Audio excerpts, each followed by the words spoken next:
The infinite palette. Expanding your creative vision, the neuroscience of seeing and creating. Find a comfortable place to rest. Let your shoulders drop. Let your hands go still. There is nothing you need to do right now, nowhere you need to be, no problem waiting for your attention. For the next little while, you are simply going to listen and let these ideas drift through you like light through water. This is a journey into the creative mind. Not the frantic, deadline-driven mind. Not the critical, comparing mind. The deeper one. The one that dreams in color and speaks in images. The one that has always been with you, even when life got loud enough to drown it out. We're going to move slowly through 10 ideas tonight, ideas drawn from neuroscience, psychology, and the lives of some of the world's most remarkable artists. Each one is an invitation. You don't need to memorize anything. You don't need to take notes. Just let the words settle, the way snow settles, quietly, covering everything in something soft and new. Let's begin. Color is created entirely by the brain. Take a moment and think about your favorite color. Really bring it to mind. Maybe it's the deep, muted blue of twilight just before the stars appear. Maybe it's a warm amber, like the glow of a lamp in a room where someone you love is reading. Maybe it's green, the specific green of new leaves in early spring, almost translucent when the sun moves through them. Or maybe it's something harder to name. A color that exists in a particular memory, a specific afternoon, a moment you return to without quite meaning to. Sit with that color for a moment. Let it fill the space behind your eyes. Now here is something extraordinary to carry with you into sleep tonight. That color does not exist in the outside world. Not really. Not the way you experience it.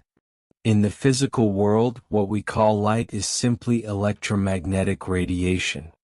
Waves of energy moving through space at different lengths. A short wavelength, one that measures around 450 nanometers, is what your brain chooses to interpret as blue.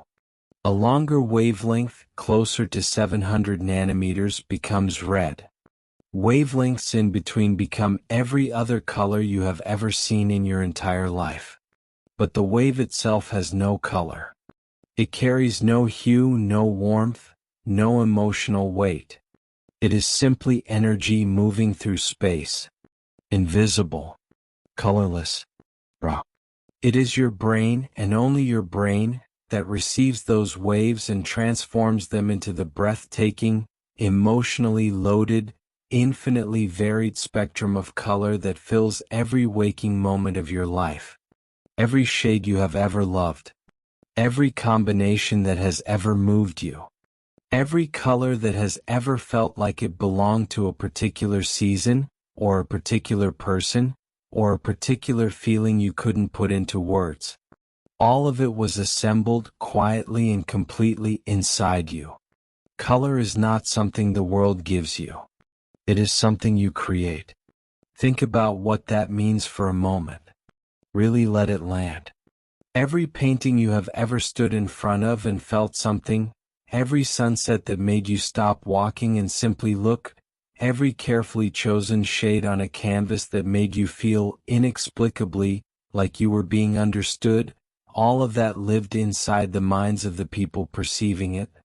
Not in the light waves hitting their eyes. The light was just the messenger. The meaning was always made somewhere deeper.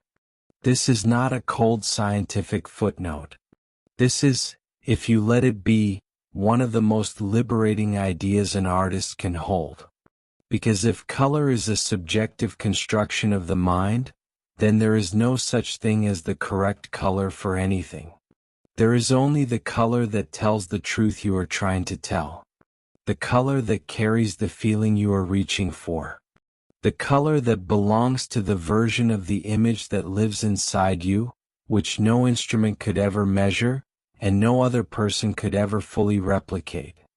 Artists throughout history have understood this intuitively, long before neuroscience arrived to confirm it. Think of the blazing, almost violent yellows in Van Gogh's skies. Those weren't the yellows of a Provençal afternoon as a camera might capture it. They were the yellows of a mind on fire with feeling, a mind that looked at the same light everyone else looked at and experienced something so much more intense that the only honest response was to turn up the heat until the canvas almost burned. He wasn't being inaccurate. He was being true. Think of Yves Klein and his particular shade of blue.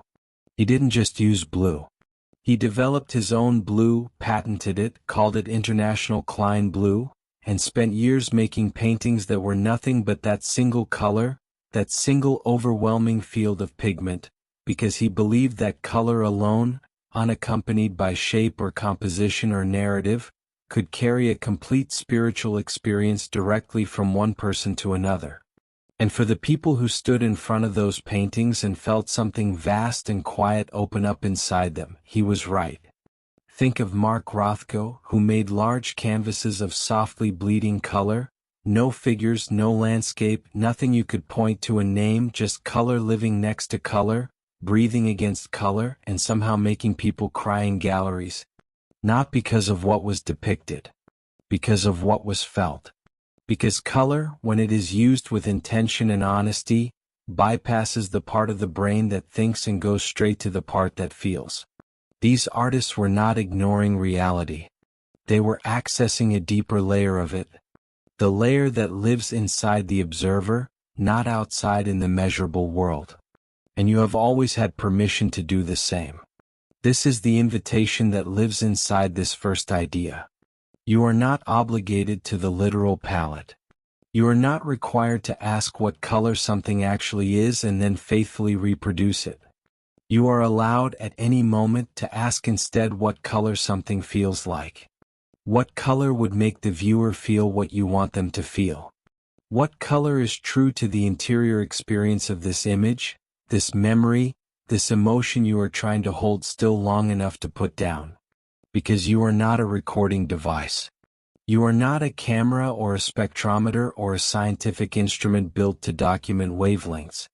You are a brain, a mind, a living, feeling, meaning-making human being.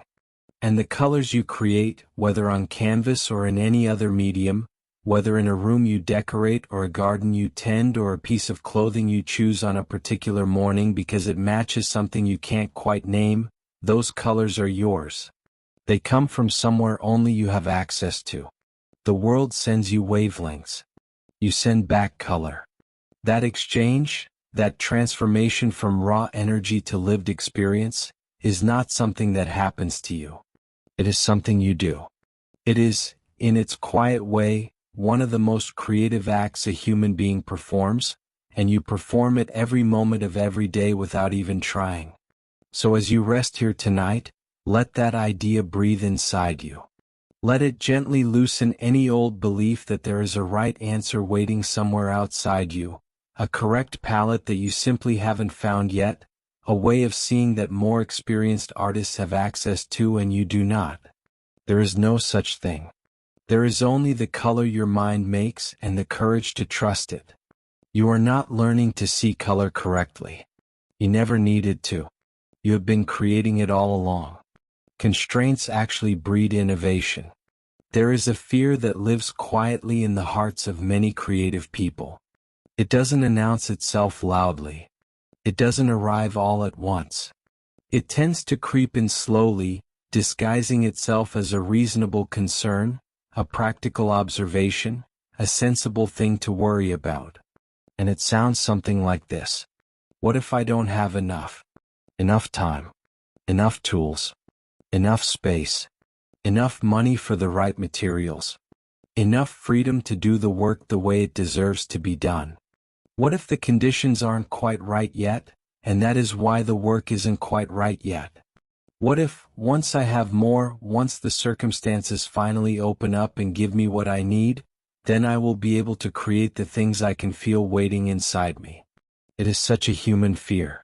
And it is so understandable. Because it feels like logic. It feels like a reasonable assessment of the situation. More options should mean more possibilities. More freedom should mean more creativity. A wider road should be easier to walk than a narrow one. But what if that intuition is exactly backwards? What if the narrow road is actually the one that leads somewhere interesting? Psychological research has shown us something that is, at first, genuinely difficult to accept. Absolute freedom, the blank page with no rules, the unlimited palette, the studio full of every possible tool, the schedule with no constraints and all the time in the world, often doesn't liberate the creative mind. It paralyzes it. The phenomenon even has a name. Psychologists call it the paradox of choice. When we are faced with too many options, too many directions we could go, too many decisions we need to make before we can even begin, the brain doesn't expand joyfully into all that space. It stalls. It loops. It generates anxiety instead of ideas. Because somewhere underneath the excitement of unlimited possibility is a quiet, exhausting question that never goes away. Out of everything I could do, how do I know I'm doing the right thing?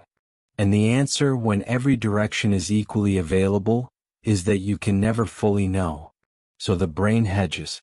It hesitates. It keeps circling the starting point, waiting for some sign that this particular choice, this particular direction, is the one worth committing to. Freedom without structure can become its own kind of cage. But give the brain a constraint, a real one, a wall to push against, a rule it cannot simply opt out of, and something quietly extraordinary happens. The looping stops. The hedging stops. The question of which direction to go is no longer infinite, and so it becomes answerable. The brain stops asking whether this is the right path and starts asking how to walk it well. And that shift, from paralysis to problem solving, from circling to moving, is where creativity actually lives. Limitation doesn't shrink the creative space. It defines it. And a defined space, it turns out, is the only kind you can actually work in. One of the most beloved examples of this comes not from the art world or the music world, but from a children's book.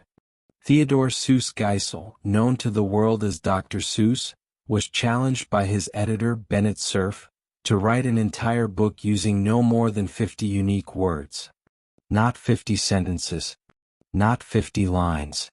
50 distinct words total, from which an entire story with characters and a beginning and a middle and an end and a genuine emotional arc had to be constructed. The challenge came from a real concern.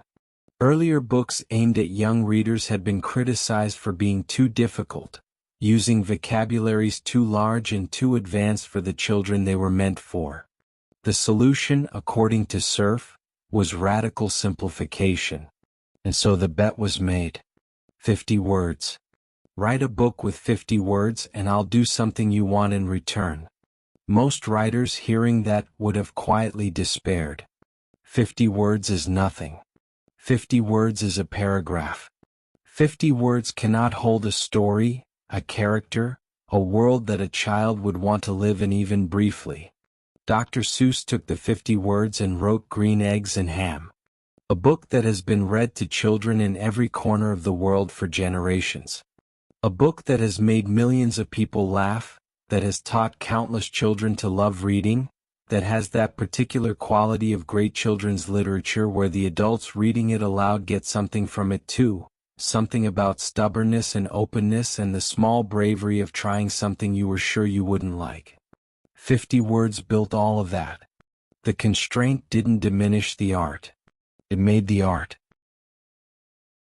It forced the language to become musical, to repeat and rhythm itself into something memorable. It forced the story to be lean and propulsive, because there was no room for anything that wasn't essential. It forced the images to carry weight that the words couldn't, because the words were so strictly rationed. Every single one of those 50 words had to earn its place. And the result was something that feels effortless, which is almost always how great constrained work feels. The work hides the difficulty. What you see is only the freedom found on the other side of the limitation. This principle holds across every creative discipline, in every era, in every medium. The Japanese art form of haiku gives a poet exactly 17 syllables. 5 then 7 then 5. That is the entire container.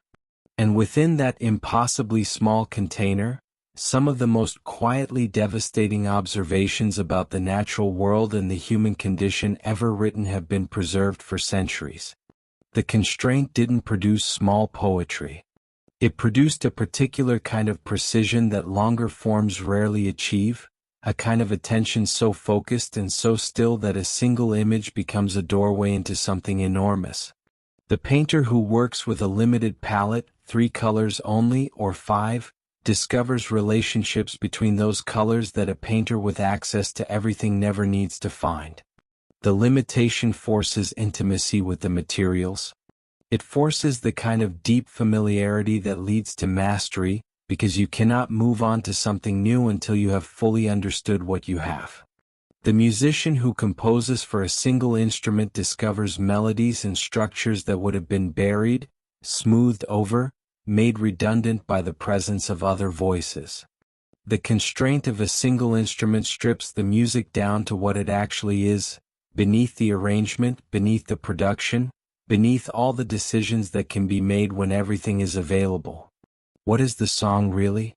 A solo instrument makes you answer that. The writer who gives themselves 20 minutes and a prompt and nothing else produces something raw and immediate that hours of careful, unstructured deliberation might have polished into something technically competent but ultimately bloodless. The time constraint removes the option of waiting until it's perfect. It removes the option of starting over. It says, this is what you have and this is when it ends. Now make something. And something gets made. Think about the creative work in your own life that you are most proud of, the things you made that surprised you, that came out differently than you planned and were better for it. Think about the conditions under which those things were made. How often were they made in ideal circumstances, with all the time you needed and all the tools you wanted and complete, unlimited freedom? And how often were they made under some kind of pressure, some kind of constraint, some kind of situation where you had to figure it out because there was no other option? Constraints close the doors that don't matter.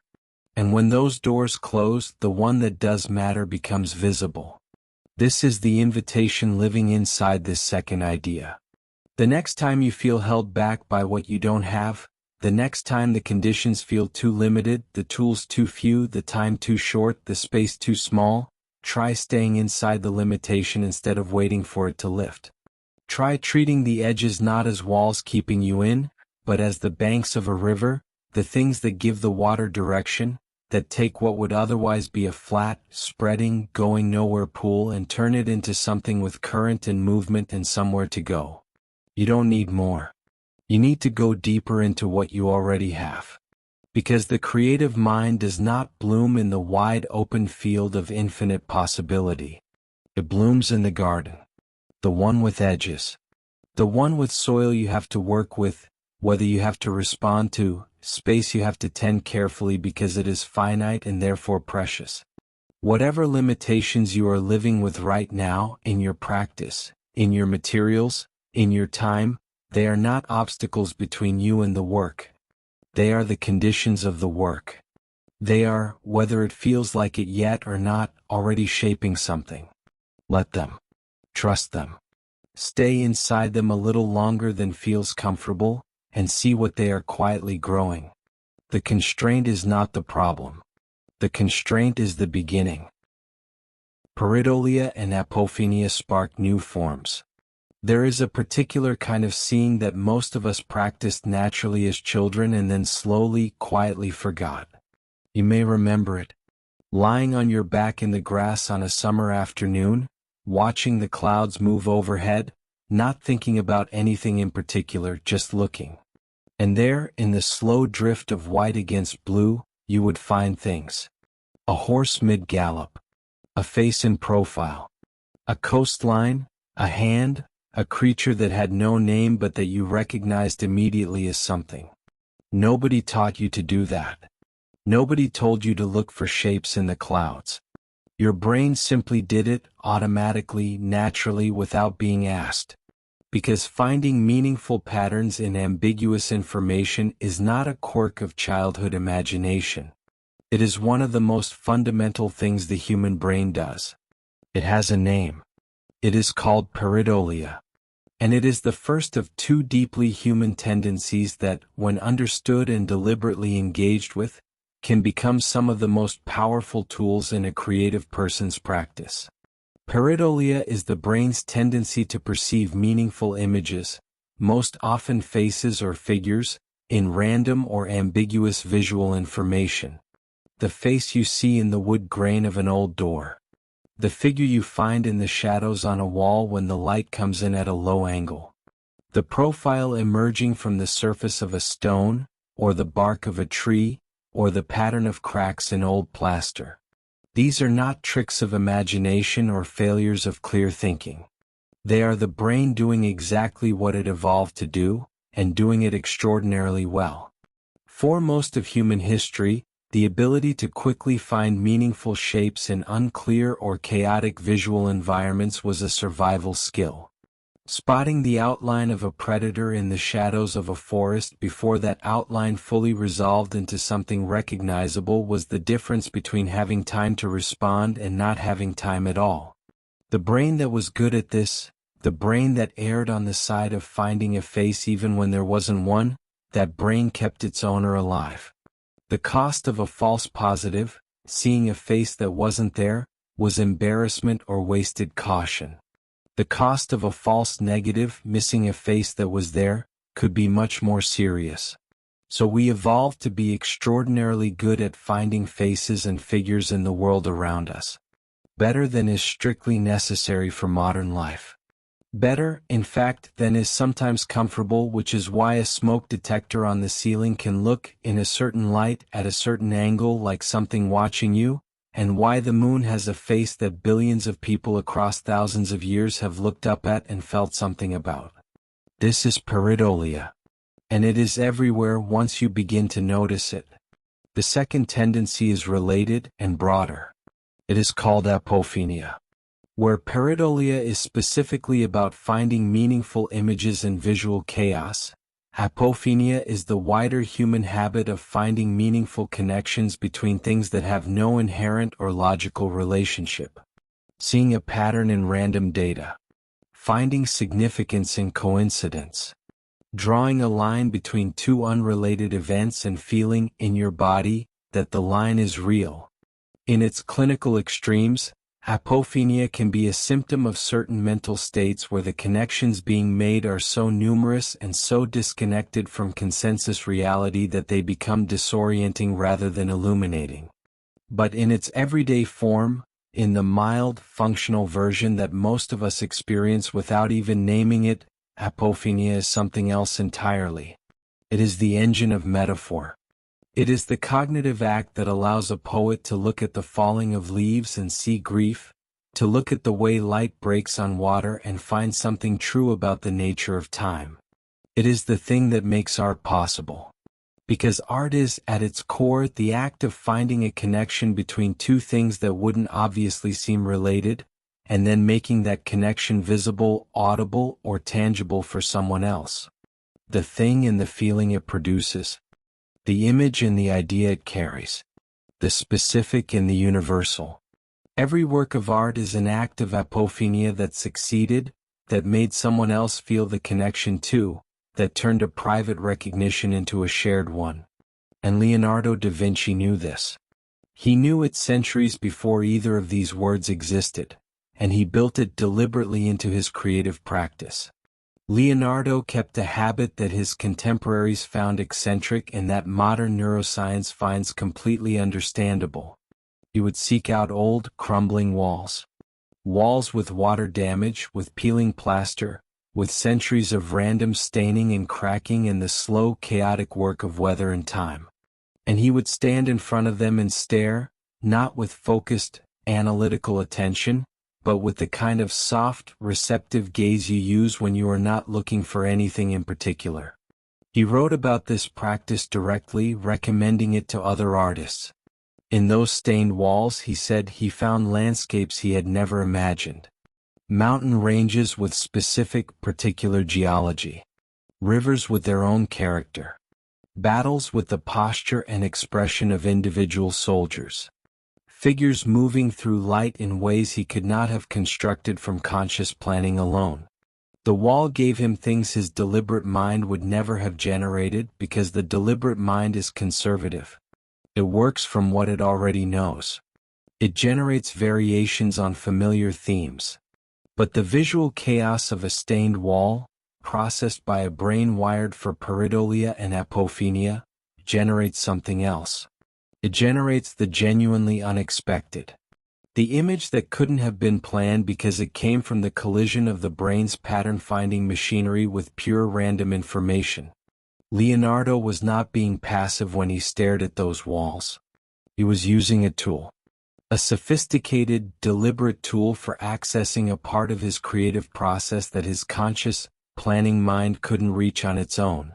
He was, in a sense, outsourcing the first draft to the wall, and then bringing his extraordinary skills to bear on what he found there. And here is the thing about that practice that makes it available to anyone, in any creative discipline, at any level of experience. It requires nothing except the willingness to look without a goal. To let the eyes go soft. To resist the urge to see only what you went looking for. To stay with the ambiguous and the chaotic long enough for the brain to begin making its own discoveries. You don't need a crumbling Renaissance wall. You need any surface with enough randomness, enough texture, enough visual complexity that the brain has material to work with. The grain of a wooden table. The pattern of light and shadow on a rough concrete floor. The surface of still water. The inside of your own closed eyelids, in the particular darkness just before sleep, where the brain, no longer receiving reliable visual information from outside, begins to generate its own. The practice is not about finding something that was already there. It is about allowing your brain to create something in the space between the random surface and your own pattern-making perception. What you find in the wall is not in the wall. It is in you, drawn out by the randomness, made visible by your particular mind with its particular history of images and associations and things half remembered. No two people stare at the same crumbling wall and find the same thing. Which means that what Pareidolia reveals, when used as a creative tool, is not universal patterns hidden in the world. Reveals you. Your specific visual imagination, your particular store of images, the things that live in your perception that you haven't yet found a way to put down. The wall is a mirror with excellent distortion. Apophenia works similarly but across a wider canvas. It is the practice of deliberately placing two unrelated things side by side and asking your brain to find the connection. Not to invent one, not to force one, but to wait with the same soft receptive attention, until the connection appears. Because it will. The brain cannot look at two things simultaneously without beginning to find the ways they relate. It is incapable of pure disconnection. It is a meaning-making machine, and it will make meaning out of whatever you give it. This is why creative exercises that feel absurd on the surface, combine a landscape with a piece of music, find the visual equivalent of a smell, draw the emotion of a particular memory without using any imagery associated with that memory. These exercises produce surprising and genuinely original results. They work not because the combinations are logical but because they are not. The illogical combination forces the brain to build new bridges. And new bridges, once built, become part of the permanent architecture of how you see. Every strange connection you make between unrelated things expands the territory of your imagination. Each one adds a new road between neighborhoods of your mind that had no route between them before. Docs +4. So the invitation in this third idea is both a practical one and a philosophical one. Practically, the invitation is to begin looking at chaos the way Leonardo looked at his walls. To find a surface, any surface with enough visual complexity, and to give it your soft attention for longer than feels useful. To resist the urge to move on when nothing immediately appears. To stay in the looking without agenda, without deadline, until the brain begins to offer you what it finds. And then to take seriously whatever appears, however strange or fragmentary. So the invitation in this third idea is both a practical one and a philosophical one. Practically, the invitation is to begin looking at chaos the way Leonardo looked at his walls. To find a surface, any surface with enough visual complexity, and to give it your soft attention for longer than feels useful. To resist the urge to move on when nothing immediately appears. To stay in the looking without agenda, without deadline, until the brain begins to offer you what it finds. And then to take seriously whatever appears, however strange or fragmentary, because it came from somewhere in you that the deliberate mind rarely gets access to. The philosophical invitation is this. The things your brain finds in the random and the chaotic are not random. They are drawn from your specific, unique, unrepeatable interior world. They are images that belong to you in a way that no consciously chosen image can. They come from a library that has been assembling itself your entire life, from every image you have ever seen and every feeling that ever attached itself to an image, from your particular history of looking and loving and losing and wondering. That library is yours alone. No one else has the same collection. No one else would look at the same crumbling wall and find what you find. What Pareidolia and Apophenia offer the creative mind is a door into that library. A way of accessing images and connections that the planning, deciding, critical part of your mind hasn't cataloged yet, hasn't found a use for yet, hasn't figured out how to reach. The chaos is the key. The randomness is the invitation. And the image that surfaces from the noise when you let your eyes go soft and your attention go quiet, that image is yours. It has been waiting in you patiently for exactly this kind of looking. Rest now. Let your eyes stay closed. Notice, if you can, what begins to appear in the soft darkness behind them. Not with effort, not with searching. Just with the patient, open attention of someone who has all the time in the world and nowhere else to be. Let your brain find what it finds. Whatever appears, it belongs to you. Synesthesia blurs sensory boundaries. Close your eyes for a moment, if they aren't already closed, and imagine a single musical note. Not a song, not a melody, just one note held long and steady. Maybe it's the low, resonant hum of a cello string, felt as much as heard, the kind of sound that seems to have physical weight, that you can almost feel pressing gently against your chest. Or maybe it's something higher and clearer, a single piano key struck in a quiet room, the note rising and then slowly thinning into silence. Now here is a question that might feel strange at first, but stay with it. What color is that note? Not the color of the instrument. Not the color of the room where someone is playing. The color of the sound itself. If that note were a color, if the feeling of it, the particular emotional texture of that sustained tone, had to become something visible, something you could hold up to the light, what would it be? For most of us, that question requires a moment of imagination, a deliberate act of translation between one sensory experience and another. We have to build the bridge ourselves, consciously, reaching from the world of sound toward the world of color and finding our own way across. But for approximately 4% of the human population, no bridge is required. The connection is automatic, immediate, involuntary. They don't choose to see a color when they hear a note. The color simply appears as naturally and as inevitably as the sound itself, arriving in the same moment, without effort, without decision. This is synesthesia. And it is one of the most fascinating windows into the nature of perception, creativity, and the hidden architecture of the human mind. Synesthesia is a neurological phenomenon in which the stimulation of one sense automatically triggers an experience in another. It takes many forms.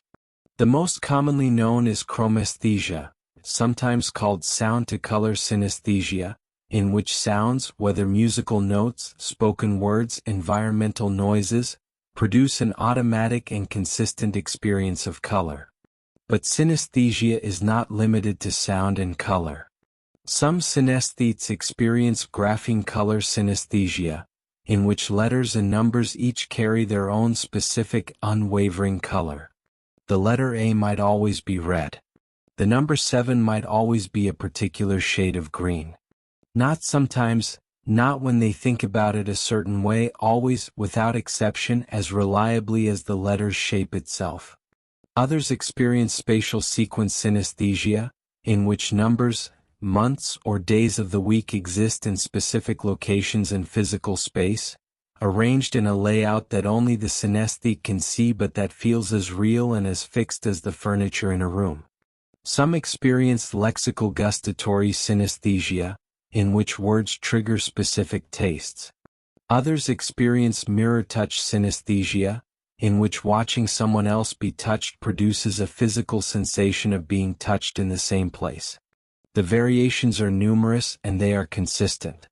This is one of the defining features of genuine synesthesia. The associations don't change. If the note of a middle C is blue on Tuesday, it is blue on Friday, blue next year, blue in 20 years. The brain has made a connection between two sensory systems that is as stable and as reliable as any other neural pathway. It is wired in. Researchers believe that synesthesia arises from an unusually high degree of cross-activation between adjacent or connected regions of the brain. The areas responsible for processing different kinds of sensory information are, in most brains, largely separate in their function. But in synesthetic brains, the communication between these areas is more permeable, more active, more willing to let information cross from one territory into another. The result is a perceptual experience that is richer in a particular way, layered with associations and connections that the non-synesthetic brain keeps in separate rooms. And throughout history, some of the most distinctive and original creative voices have either explicitly described synesthetic experiences or showed unmistakable evidence of synesthetic perception in their work. Vincent van Gogh, whose relationship with color was so intense, so personal, so far beyond the conventional use of pigment as representation, wrote in his letters about color in terms that go beyond aesthetics into something more visceral and more mysterious. Whether his experience was clinically synesthetic in the formal sense is something historians continue to debate. But the way he used color, as emotional truth rather than visual record, as felt experience rather than observed fact, suggests a mind in which color carried meanings and sensations that went far beyond what the eye alone was delivering. Duke Ellington, one of the greatest jazz composers and bandleaders in the history of American music, spoke openly about seeing colors when he heard different musicians play. Each voice in his orchestra had a color associated with it, and he used those color associations when he composed, thinking about how the colors would sit together, how they would contrast or harmonize, making musical decisions guided partly by a visual landscape that only he could see. His music, with its extraordinary textural richness and its almost painterly use of orchestral color, makes a certain kind of sense in that light. He wasn't just hearing his orchestra, he was seeing it. Pharrell Williams, the producer and musician responsible for some of the most immediately recognizable sounds in contemporary popular music, has spoken about his synesthetic experience of music as fundamental to his creative process. For him, sounds have colors, textures, spatial qualities. The process of making music involves navigating a landscape of sensory information that extends well beyond what most people hear when they listen to the finished work. What he is building is something richer than sound alone. Something that exists, for him, in multiple sensory dimensions at once. And this is the key insight that synesthesia offers to every creative person, not just the 4% who experience it neurologically. The insight is this: the senses are not as separate as we assume. They are processed by the same brain. They are fed by the same nervous system. They are shaped by the same lifetime of experiences, memories, and emotional associations. The apparent separation between what we see and what we hear and what we touch and what we taste and what we smell is, to a significant degree, a functional division rather than an absolute one. The brain keeps them in separate departments because that organizational structure is efficient and useful for navigating daily life. But the departments share walls. And in creative work, those walls can be moved. You don't need to experience synesthesia neurologically to use synesthetic thinking as a creative strategy. What you need is the willingness to ask the questions that synesthesia makes automatic for those who have it. What does this sound look like? Not what does the thing making the sound look like. What does the sound itself look like as color, as shape, as texture, as movement? What does this color feel like against the skin? Not what does it remind you of, but the physical sensation of it, if color could be touched. What does this texture smell like? What does this memory taste like? What does silence look like, not the room that is silent, but the silence itself? These questions force the brain to build new bridges between its sensory processing systems. They require it to translate information across a boundary it normally maintains, to find equivalences and correspondences between experiences that are usually kept apart. And in doing so, they access a kind of perception that is simultaneously more primitive and more sophisticated than ordinary sensory experience. More primitive because it bypasses the learned categories and conventions of each individual sense. More sophisticated because it creates connections of unusual depth and resonance, the kind that make audiences feel something they can't quite explain and can't quite forget. When you paint a sound, the result doesn't look like a photograph of a concert hall. It looks like something stranger and more true. It looks like the feeling of the sound, translated into the language of color and form by your particular mind with its particular set of associations. Nobody else would make the same translation. Nobody else has the same wiring. And that irreducible particularity, that quality of having come from somewhere specific and unrepeatable, is exactly what makes creative work feel alive to the people who encounter it. When you sculpt from a poem, you are not illustrating the poem's imagery. You are finding the poem's physical form, the shape it would have if it existed in 3 dimensions, the weight and texture of it, the way it would feel in the hands. The result might bear no obvious visual relationship to anything the poem describes. But it might carry the poem's emotional truth in a way that a direct illustration never could, because it came from a different kind of listening, a listening that went past the words into something underneath them. This is what cross-sensory thinking offers. Not decoration, not novelty, not the interesting party trick of translating one thing into another. It offers access to a layer of truth that single-sense thinking tends to miss. The layer where the senses merge back into the undivided experience of being alive and feeling things. Because before we learned to sort our experiences into categories, before language gave us separate words for what we see and what we hear and what we feel, experience was more unified than that. A very young child doesn't experience a lullaby as purely auditory. It is warmth and closeness and the smell of someone familiar and the gentle movement of being held, all arriving together, inseparable. The music is all of those things at once. Synesthesia may be, in part, a persistence or a recovery of that earlier, more unified mode of experience. And cross-sensory creative practice may be a way of deliberately reaching back toward it, of making work that operates on multiple channels at once, that speaks not just to the eye or the ear but to something deeper and less categorized in the person experiencing it. So the invitation in this 4th idea is to let your senses blur at the edges, gently and deliberately, in the service of your creative work. Give yourself an assignment that your usual sensory categories can't easily solve. Paint what your favorite piece of music sounds like, not what it makes you think of, what it actually sounds like translated into color and form. Write a description of a color using only the language of texture and temperature. Find the musical equivalent of a landscape you love, not the sounds that landscape makes, but the sounds that carry the same feeling. Let the translation be imperfect. Let it be strange. The strangeness is the point. The strangeness is where the new thing lives. Because the most resonant creative work has always operated across boundaries. It has always made you feel something in your body when you expected to feel it only in your mind. It has always arrived through one sense and somehow touched all the others.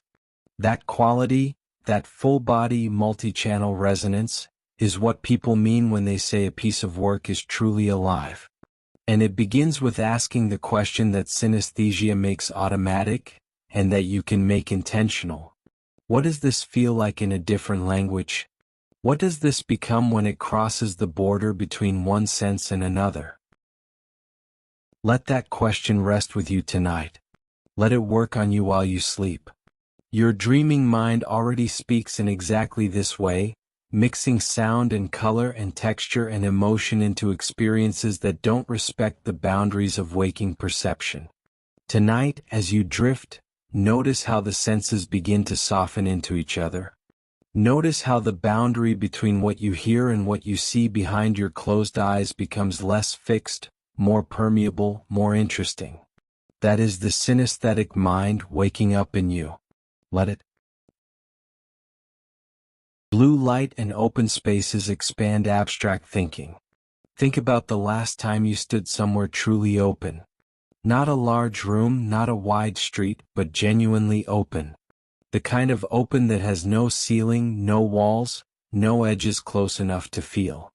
A beach at low tide, maybe, with the water pulled back and the wet sand stretching out in both directions and the sky coming all the way down to meet it at the horizon.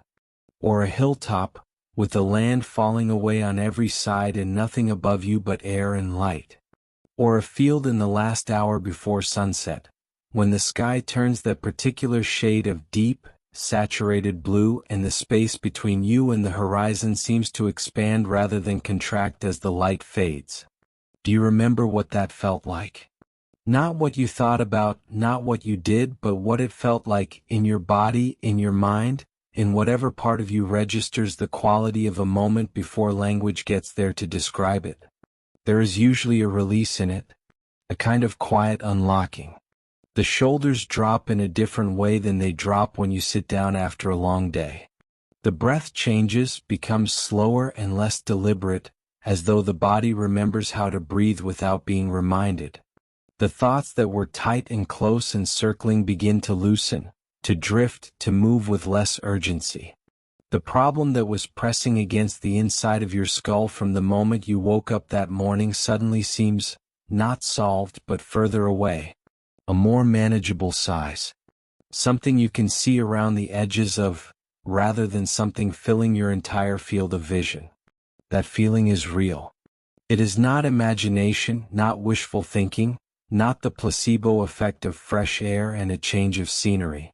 Something is genuinely happening in the brain when we stand in open space and look toward a distant horizon, and environmental psychology and neuroscience have spent the last several decades beginning to understand what that something is. The brain operates in different modes depending on the environment it finds itself in and the demands that environment places on it. When we are in enclosed, busy, information-dense environments, the brain shifts into what researchers describe as a state of directed attention. It narrows its focus. It filters aggressively, deciding what matters and what doesn't, prioritizing the immediate and the concrete, suppressing everything that isn't directly relevant to the task or the situation at hand. This mode is enormously useful. It is how we navigate complex social environments, meet deadlines, solve immediate practical problems, and function in the layered, demanding texture of modern daily life. But it is a taxing mode. It consumes significant cognitive resources. And one of the things it tends to suppress, in the interest of efficiency and immediate focus, is the kind of thinking that doesn't have an obvious immediate application. The kind of thinking that wanders, that makes unexpected connections, that considers the big picture rather than the next step. That asks not how do I solve this problem but what kind of problem is this really, and is it the right problem to be solving at all? Abstract thinking. Expansive thinking. The thinking that creative work depends on most. When we move into open environments, particularly environments dominated by that particular quality of blue, the clear sky, the open water, the distant horizon at dusk, something shifts in the brain's operating mode. Researchers call it a shift toward extrinsic focus, attention that moves outward rather than inward, toward the environment rather than toward the immediate task. And this outward movement of attention seems to carry with it a corresponding relaxation of the cognitive filters that directed attention depends on. The tight, narrow beam of focused concentration opens, gradually, into something wider and more diffuse. Information that was being filtered out begins to come back in. Connections that the focused mind was too busy to notice begin to become visible. The immediate problem, if there is one, doesn't disappear, but it is no longer filling the entire screen. There is space around it. And in that space, other things can appear. Approaches that weren't visible from inside the narrow beam. Reframings that change the nature of the problem itself. The kind of lateral, associative, genuinely creative thinking that tends to arrive not when you are pushing hardest toward it but when you have, in some sense, stepped back far enough to see the whole landscape. And color plays a role in this that is separate from space, though the two often arrive together.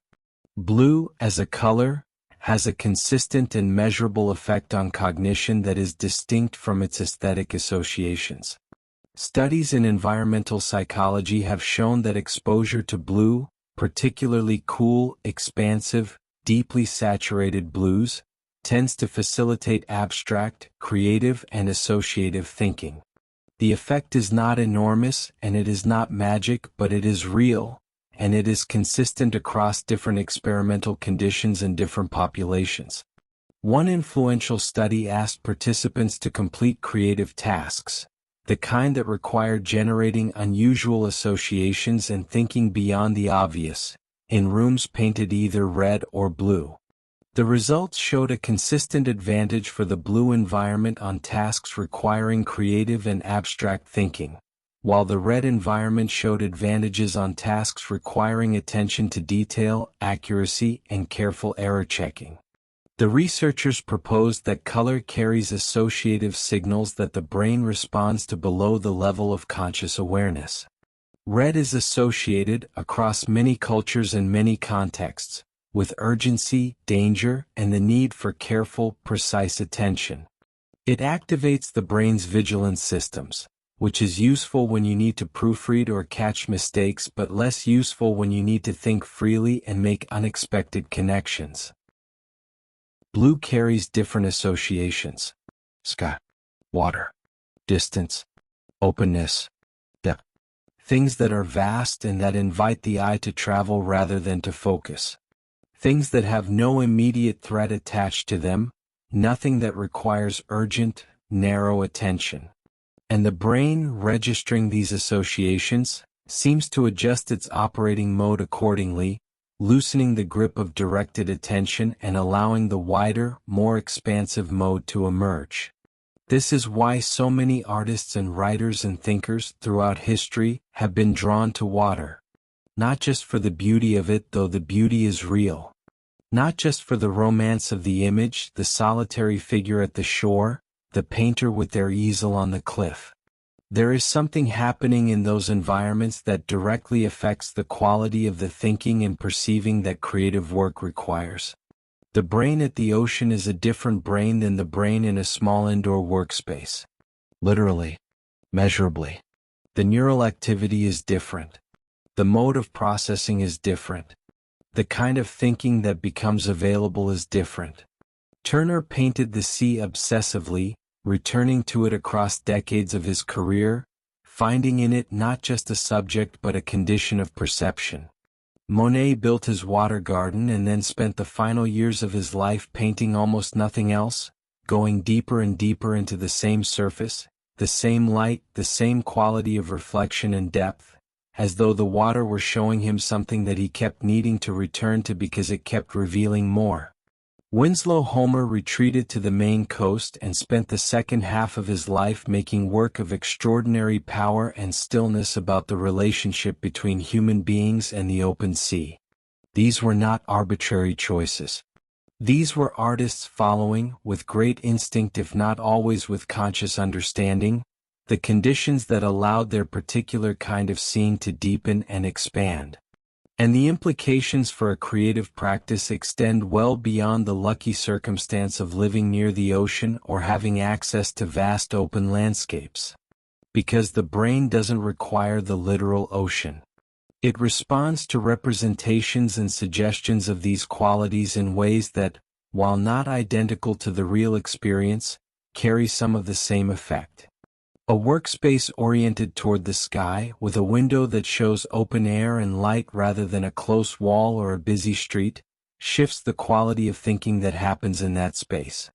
A room with cool blue tones in its walls or its light produces measurably different cognitive conditions than the same room in warmer, more activating colors.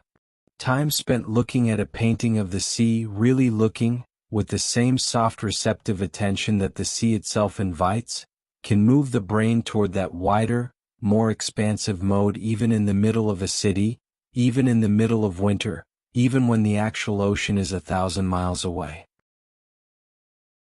And beyond the physical environment, there is the internal practice of deliberately cultivating the expansive mode. Of choosing, before you begin creative work, to spend a few minutes in the widest possible attention. Looking at the sky, whether it is blue or gray or full of cloud, simply looking at it, letting your eyes go all the way to the highest point of the visible atmosphere and staying there.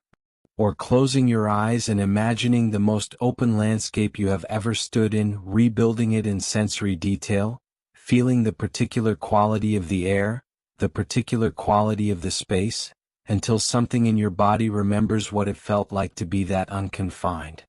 Because the expansive mind is not just a pleasant state to be in. It is a creative necessity. The solutions to certain kinds of problems, the connections that lead to genuinely original work, the reframings that change everything, these don't tend to arrive in the narrow beam of directed, pressured, task-focused attention. They arrive in the wide view. They arrive when the brain has enough room to notice what it has been too busy to see. And there is something else worth sitting with here. Something that goes a little deeper than cognitive modes and color psychology and the neuroscience of environmental attention. Open spaces have always done something to the human sense of scale. And the human sense of scale has always done something to the human sense of what is possible. When you are indoors, in a room, in a building, in the middle of a city, the world is a certain size. The problems in that world are a certain size too. They fill the available space. They press against the walls. They feel, because of the environment, like the whole of reality, like everything there is. But stand on a hilltop or a beach or in an open field under an open sky, and something quietly but significantly shifts. The problems are still there. They haven't been solved by the landscape. But they are no longer filling the whole of reality. They are a certain size and the world is much, much larger than that size. And the mind that can feel the world as larger than its problems is a mind that can begin to imagine solutions. A mind that has room for the unexpected. A mind that can think, for a moment, beyond the edges of the familiar. This is what open spaces give the creative mind. Not answers. Room for answers. Not solutions. The condition in which solutions become possible. So the invitation in this fifth idea is both simple and profound. Seek the open. Seek the blue.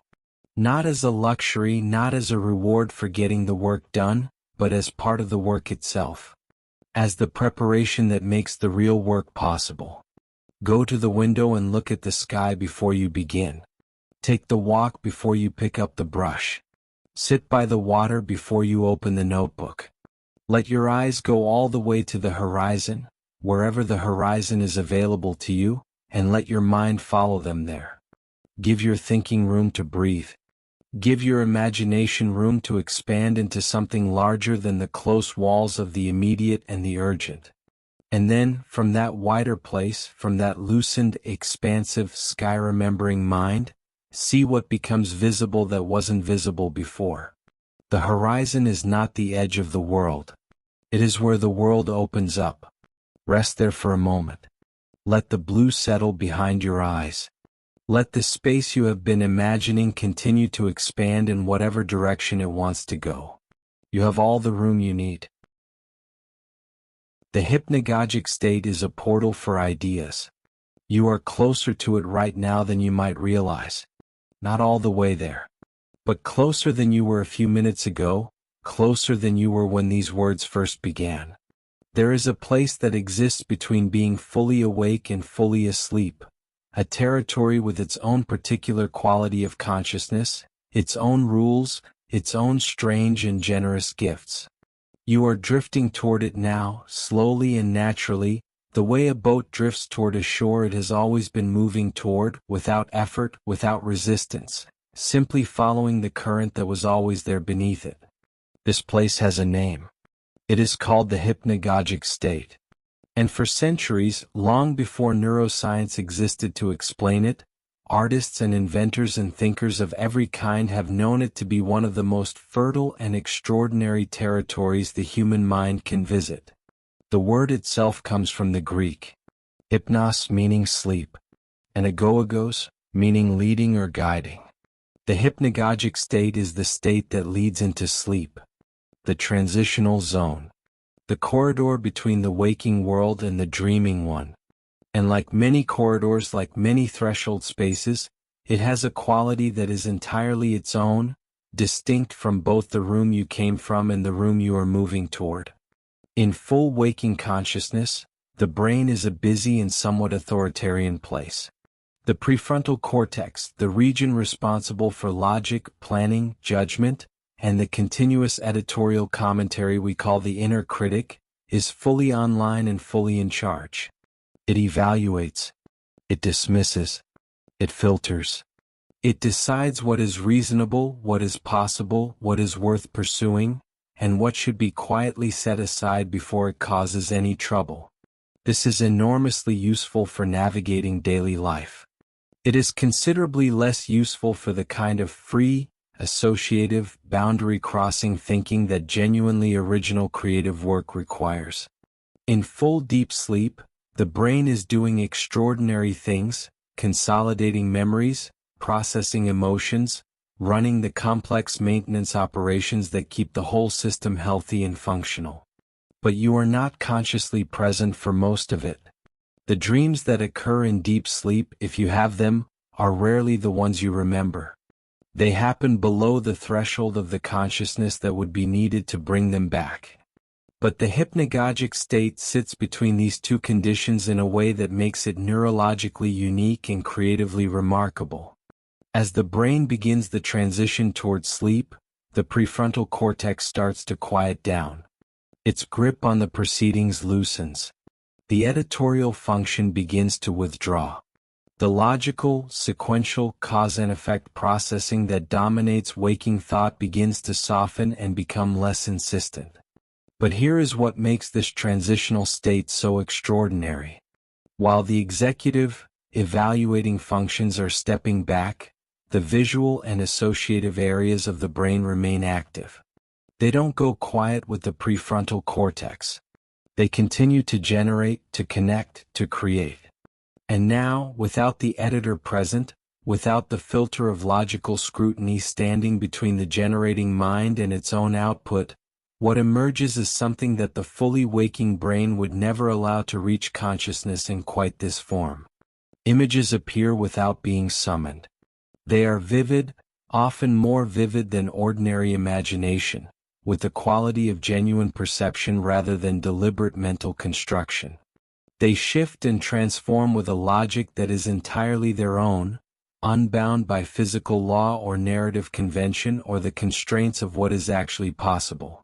A color becomes a landscape, becomes a face, becomes an architectural form, becomes something that has no name in the waking vocabulary.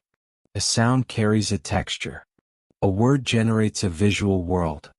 Connections are made between things so distant from each other in the waking mind's taxonomy that no conscious thought process would have found the road between them. This is the hypnagogic state. A consciousness that is generative without being critical.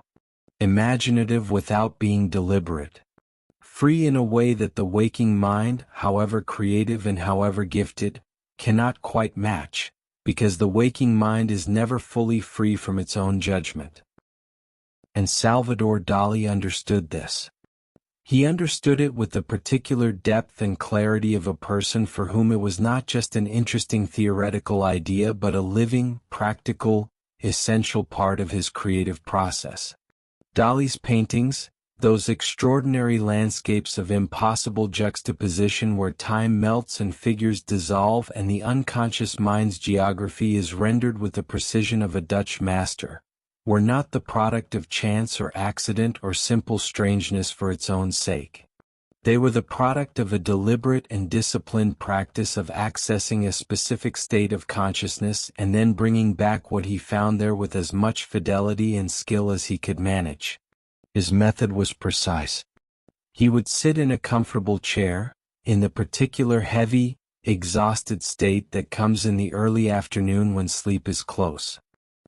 He would hold a heavy metal key loosely in his hand, positioned so that it hung over a ceramic plate placed on the floor beside the chair. Then he would allow himself to begin drifting towards sleep. Not fighting it, not forcing it, but also not surrendering to it entirely. Walking the edge of it, with as much awareness as he could maintain in that softening state. And the moment he fully crossed the threshold into sleep, his hand would relax, the key would fall, and the sound of metal striking ceramic would bring him back to waking consciousness. Not gently. Sharply, suddenly, in the way that a loud sound in a quiet room snaps attention back to the immediate present. And in that moment, in the first seconds of returning wakefulness, he would have what he came for. The image that had been forming in the hypnagogic state. The impossible, luminous, logic-defying image that his prefrontal cortex, fully awake and fully restored to its editorial function, would never have generated on its own. He would reach for his sketchbook immediately before the image could fade, before the waking mind could process it into something more sensible and therefore less interesting, and he would capture it. That image, or some essential quality of it, would often become the seed of a painting. Thomas Edison, one of the most prolific inventors in human history, a man whose name is attached to over 1,000 patents, used an almost identical method. He would nap in his laboratory chair, holding steel ball bearings loosely in his hands, positioned over metal bowls on the floor. When sleep claimed him, the ball bearings would fall, the sound would wake him, and he would immediately record whatever had been in his mind in those final moments before unconsciousness. He credited this practice and the ideas it produced as one of his most important creative tools. What both men had discovered, independently and through different paths, was the same fundamental truth. The most original ideas, the ones that couldn't have been arrived at by any amount of deliberate, logical, step-by-step thinking, live in the territory between waking and sleep. And the skill, the creative discipline, is not in having extraordinary innate access to that territory but in developing the practice of visiting it deliberately and bringing back what you find there. The hypnagogic state is available to everyone. Every human being who has ever fallen asleep has passed through it, night after night, for their entire lives. Most of us simply pass through it without stopping, without noticing, without collecting what it offers. We are on our way to sleep, and then we are asleep, and the images that arose in the corridor are gone before we ever fully registered them. But they were there. They are always there. The hypnagogic mind is not a special gift possessed by surrealist painters and legendary inventors. It is a standard feature of human neurology.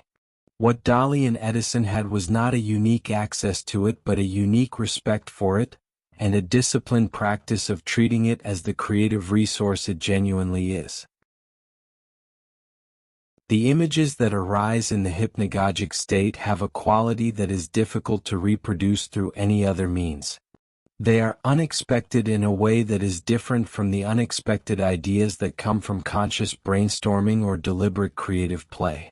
Conscious brainstorming, however free and however playful, is still conducted by a mind that is awake and therefore still subject to its own habits of association, its own aesthetic preferences, its own sense of what kinds of ideas belong in what kinds of categories. Even our wildest conscious imaginings tend to stay within territories we have already mapped, combining familiar elements in unfamiliar ways rather than arriving at something truly outside the existing map. The hypnagogic image doesn't work from the existing map. It works from the much larger, much stranger, much less organized library that lies beneath conscious awareness. The library that contains everything the brain has ever processed, not just what has been consciously remembered and categorized, but everything, every image, every sensation, every pattern recognized and then filed away below the threshold of conscious recall. In the hypnagogic state, that library opens, and what comes out of it can be genuinely, startlingly new. The practice of capturing hypnagogic imagery doesn't require a metal key or a ceramic plate. It doesn't require the dramatic method that Dali used, though if that appeals to you, it is there to try. What it requires is simpler and more sustainable. It requires the habit of staying with the edge of sleep long enough to notice what is there, and the practice of capturing it before the waking mind processes it away. This might mean keeping a sketchbook or a notebook on the nightstand and reaching for it in the first moments of waking, before the day's thoughts rush in, before the practical concerns of the morning assert themselves, before the editorial mind is fully back on duty. The images and connections and strange half-formed ideas that live in those first minutes of waking are hypnagogic residue, what the corridor offered up during the night's transition. They are already fading as consciousness reassembles itself. But they are there briefly for the person who has made a habit of looking. It might also mean learning to notice the state as it arrives, in those heavy, pleasant moments of afternoon tiredness or in the slow drift toward sleep at night, and learning to maintain just enough awareness to observe what is appearing without either forcing wakefulness or surrendering to sleep. This is genuinely difficult and genuinely worth practicing. The skill of riding the edge of the hypnagogic state without crossing into full sleep or pulling back into full wakefulness is exactly that, a skill, something that improves with attention and practice. And even without that level of deliberate practice, there is a simpler version available. There is the habit of pausing, in those moments when sleep is close, to notice what is already happening. To acknowledge that the loosening of the thoughts, the slight incoherence that creeps into the sequence of ideas, the images that begin to appear without being consciously generated, these are not the mind winding down. They are the mind opening up. They are the corridor becoming visible. You are in or near that corridor right now.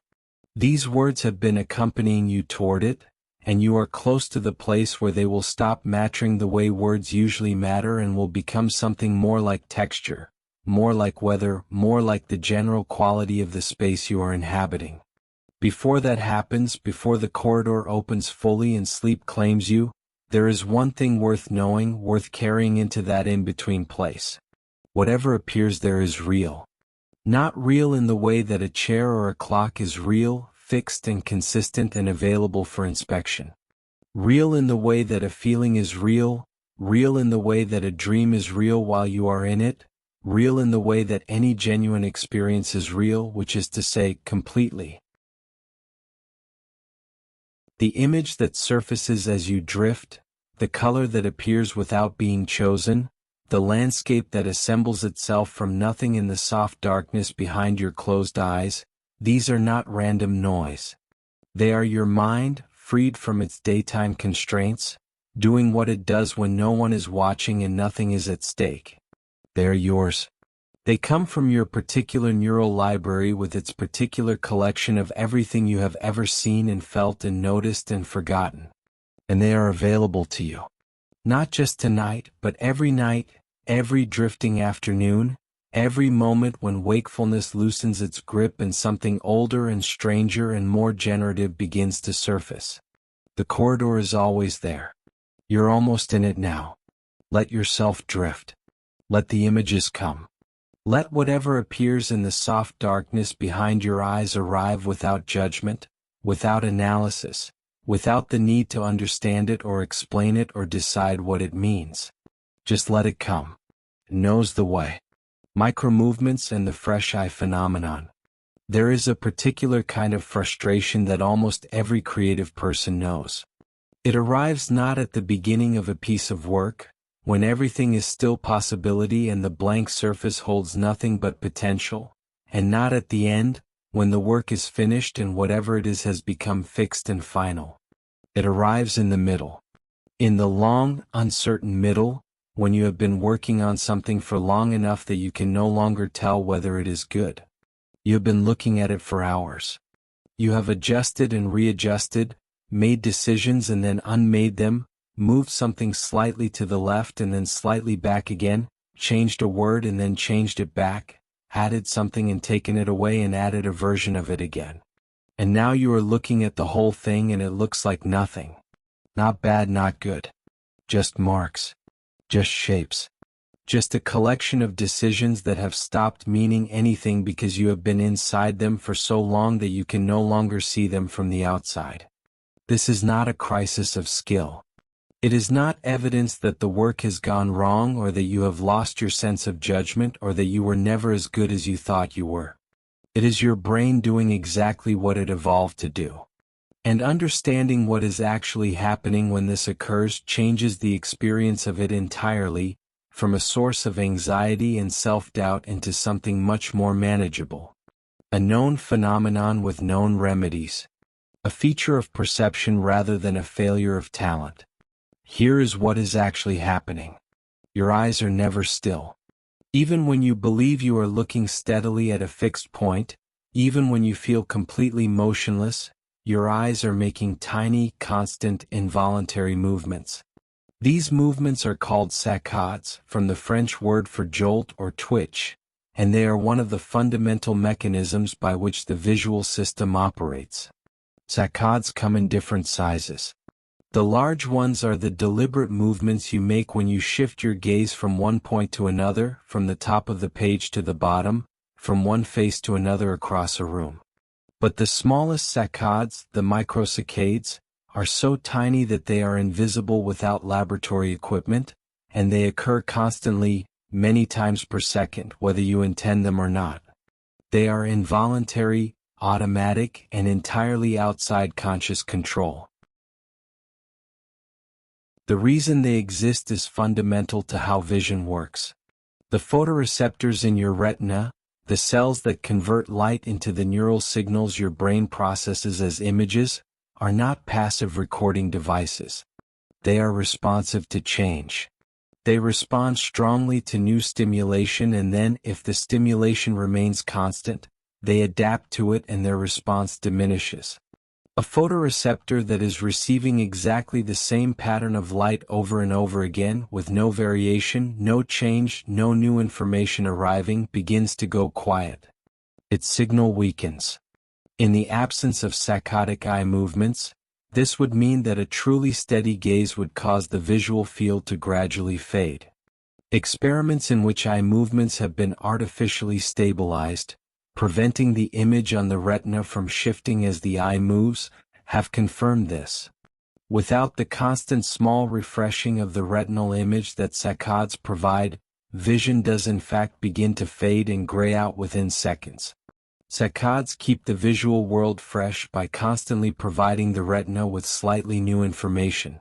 Slightly new angles, slightly new positions of the image on the retinal surface.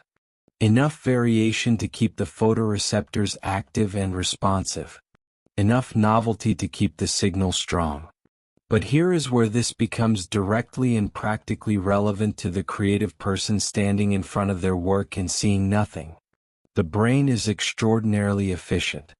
Part of that efficiency involves predictive processing, the brain's tendency to build models of the world and then, rather than continuously processing all incoming sensory information from scratch, to compare incoming information against the existing model and only fully process what doesn't match.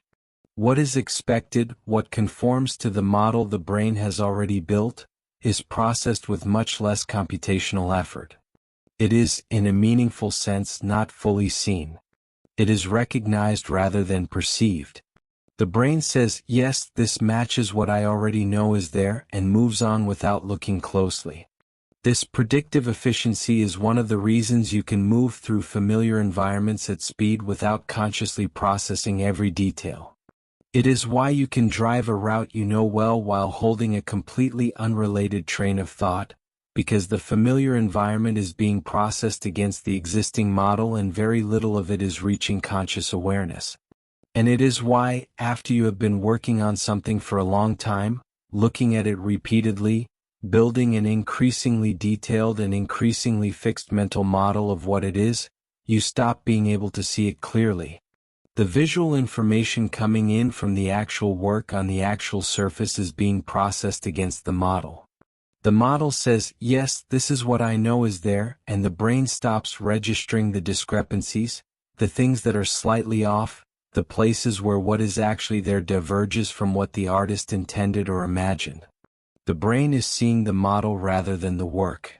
And the model is, by this point, a closed and finished thing, regardless of whether the work itself actually is. This is visual fatigue. And it is not a personal failing. It is the inevitable result of extended looking, a product of the same neural efficiency that makes perception possible in the first place. The traditional remedies for this state, the things that artists have passed down through generations of practice, the techniques that have the quality of folk wisdom but that turn out, on examination, to have rigorous neurological justification, all work by doing the same fundamental thing. They break the brain's model. Turning the work upside down works because it presents the brain with visual information that the existing model is not built for. The model was built right side up. It knows where things are and what they look like from that orientation. Upside down, the model no longer applies cleanly, and the brain is forced to process what is actually in front of it rather than what it expects to be there. Suddenly, shapes that the brain had been glossing over become visible. Proportions that were wrong and that the model had been quietly correcting for suddenly announce themselves clearly, because the model is no longer there to do the correcting.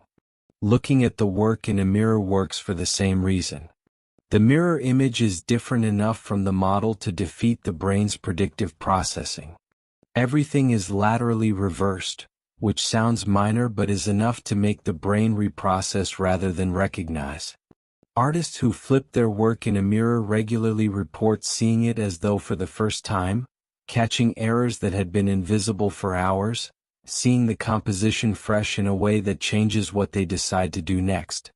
Walking away and returning works because time, sufficient time, allows the model to decay. The brain maintains its detailed predictive model of the work as long as the work is actively in view and actively being engaged with. But given enough time away, that model loses its crispness, its detail, its certainty. When you return to the work after a significant absence, the model you carry is less complete, less specific, and therefore less able to override the actual visual information coming in. You see more of what is really there.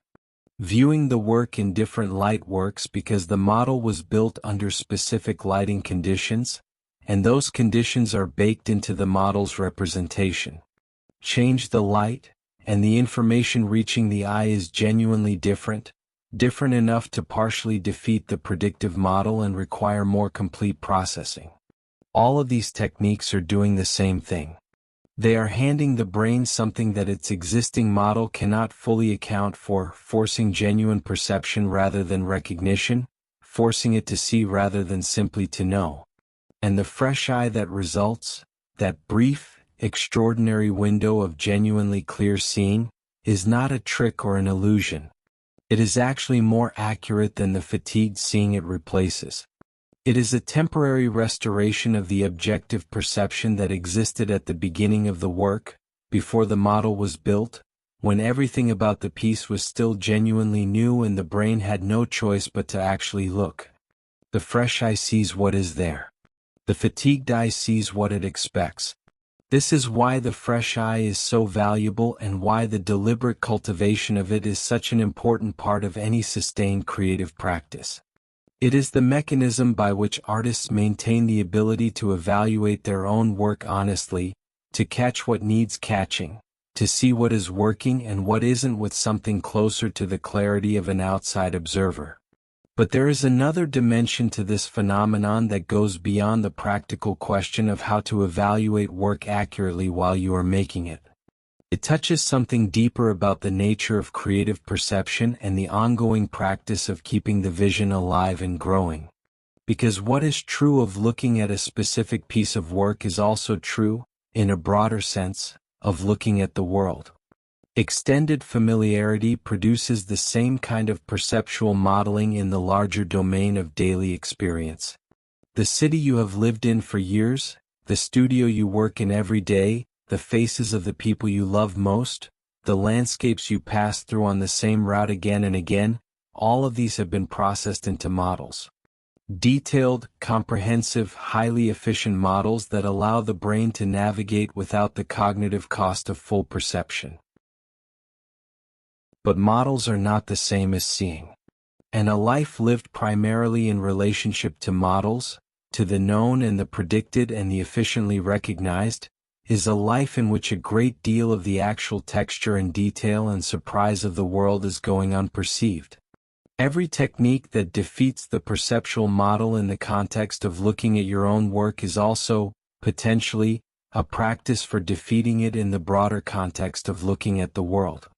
Walking a familiar route in reverse, which presents the same environment from a different angle and in a different sequence, forces the brain out of its model and into actual perception.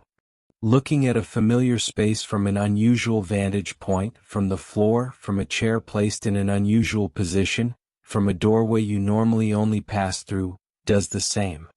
Deliberately slowing down in environments you normally move through efficiently, allowing the eyes to rest on things they usually skip, is a practice of sustained fresh seeing that extends far beyond any individual piece of work.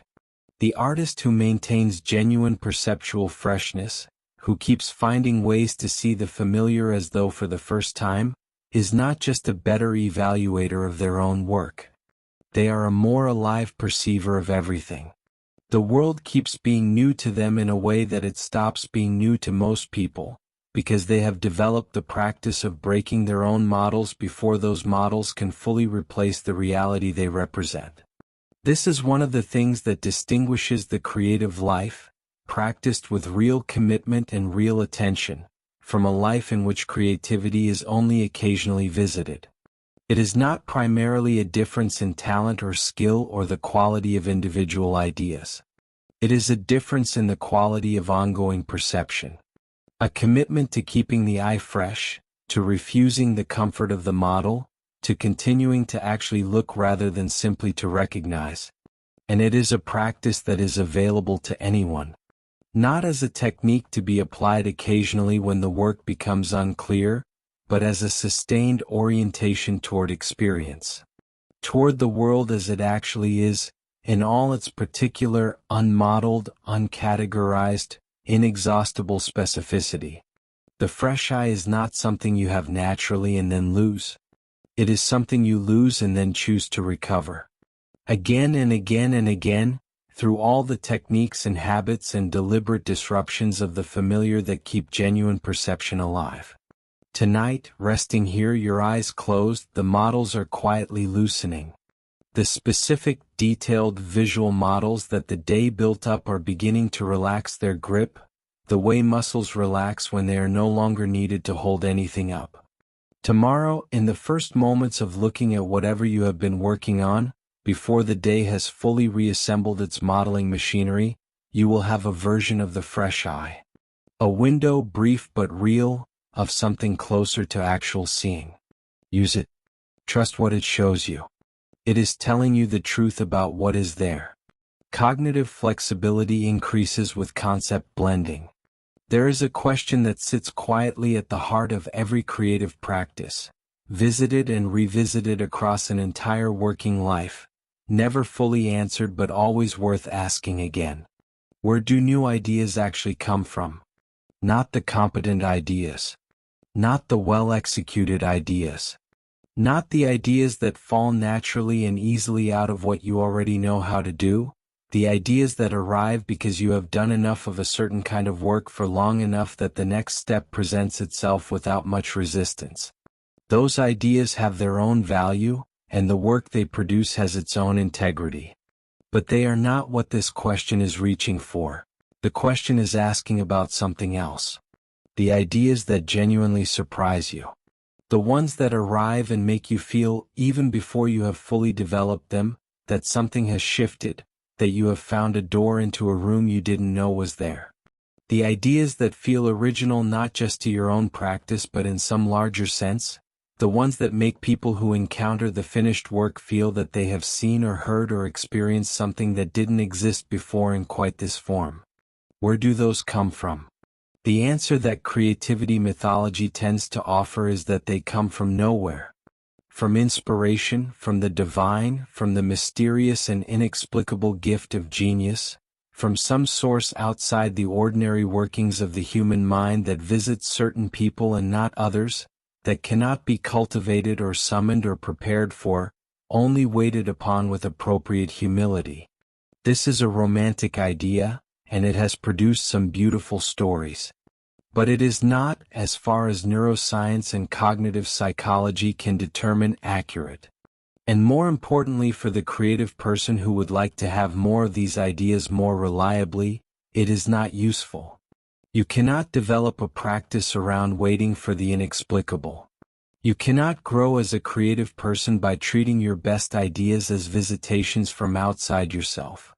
The more honest and more useful answer, the one that the research supports and that the working lives of the most consistently original creative people tend to confirm, is this. Radically new ideas almost never come from nowhere. They come from the collision of two existing things that had never been in the same room before. Researchers in cognitive science call this process conceptual blending. It is the mental act of bringing two distinct concepts, frameworks, domains, or ways of seeing into contact with each other and allowing the interaction between them to generate something that belongs fully to neither source but carries essential qualities of both. Something that is genuinely new precisely because it emerged from an encounter that hadn't happened before. The structure of this process is surprisingly consistent across domains and across history. Two things, often from entirely different fields of knowledge or experience, are brought into contact. The contact creates friction. The friction generates heat. And from the heat, if the conditions are right, something new emerges that couldn't have been predicted from either source alone. Think about what cyberpunk actually is as a visual and literary aesthetic. It is the collision of two things that have no natural relationship, that come from entirely different human experiences and entirely different conceptual territories. The organic and the mechanical. The human body, with its softness and its vulnerability and its biological complexity, its blood and its nerve endings and its capacity for pain and pleasure and decay, pressed into intimate and uncomfortable contact with industrial machinery, with circuits and steel and the cold efficiency of systems built not to feel but to function. That collision produces something that neither source could produce alone. The human body alone produces one kind of art, one kind of emotional register. Industrial machinery alone produces another. But the two forced together produce something that carries a specific and powerful tension, a particular kind of unease and fascination that speaks directly to something in the contemporary experience of being human in a technological world. Cyberpunk didn't come from nowhere. It came from a collision that someone was bold enough to engineer and patient enough to develop. Think about the tradition of buildings that borrow their forms from natural structures. The vaulted ceilings of Gothic cathedrals that were designed in part by studying the structural efficiency of trees, the way a tree distributes its load through the branching geometry of its trunk and limbs. The architecture of Gaudi, who studied the forms of bones and shells and the hanging geometry of weighted chains to find structural principles that no human engineer would have derived from purely architectural thinking. The more recent field of biomimicry, which takes biological solutions that evolution has refined over millions of years and applies them to engineering and design problems that human ingenuity alone has struggled to solve. In each case, the new thing came from the encounter between a domain with a problem and a domain with an answer that the problem holders had never thought to look at. Biology wasn't obviously relevant to architecture. Until it was. Until someone looked across the distance between those two domains and saw a road that no one had taken yet. This is what conceptual blending does. It finds the unexpected roads between distant territories. And the more distant the territories, the more unexpected the road, and often, the more powerful and original the thing that is found along it. The history of music is largely a history of exactly this process. Jazz emerged from the collision of West African musical traditions with European harmonic structures, two systems that had developed in complete isolation from each other and that, when they met, produced something that belonged fully to neither parent but that carried the living energy of both and created an entirely new musical language in the process. Rock and roll brought together the blues and country music, two traditions that existed in almost entirely separate cultural worlds and that, when they collided, produced a sound and an energy and a cultural force that neither tradition could have generated alone. Hip-hop brought together the rhythmic and lyrical traditions of African American music with the technology of the turntable, using a machine built to play recorded music as an instrument for creating new music, an act of conceptual blending so radical that many people initially refused to recognize it as music at all. Every one of these fusions felt, at the moment of its emergence, like something that shouldn't work. Like a combination that had no right to produce what it produced. And every one of them changed everything that came after. This pattern is not confined to music or to visual art. It runs through the history of science, of literature, of technology, of philosophy.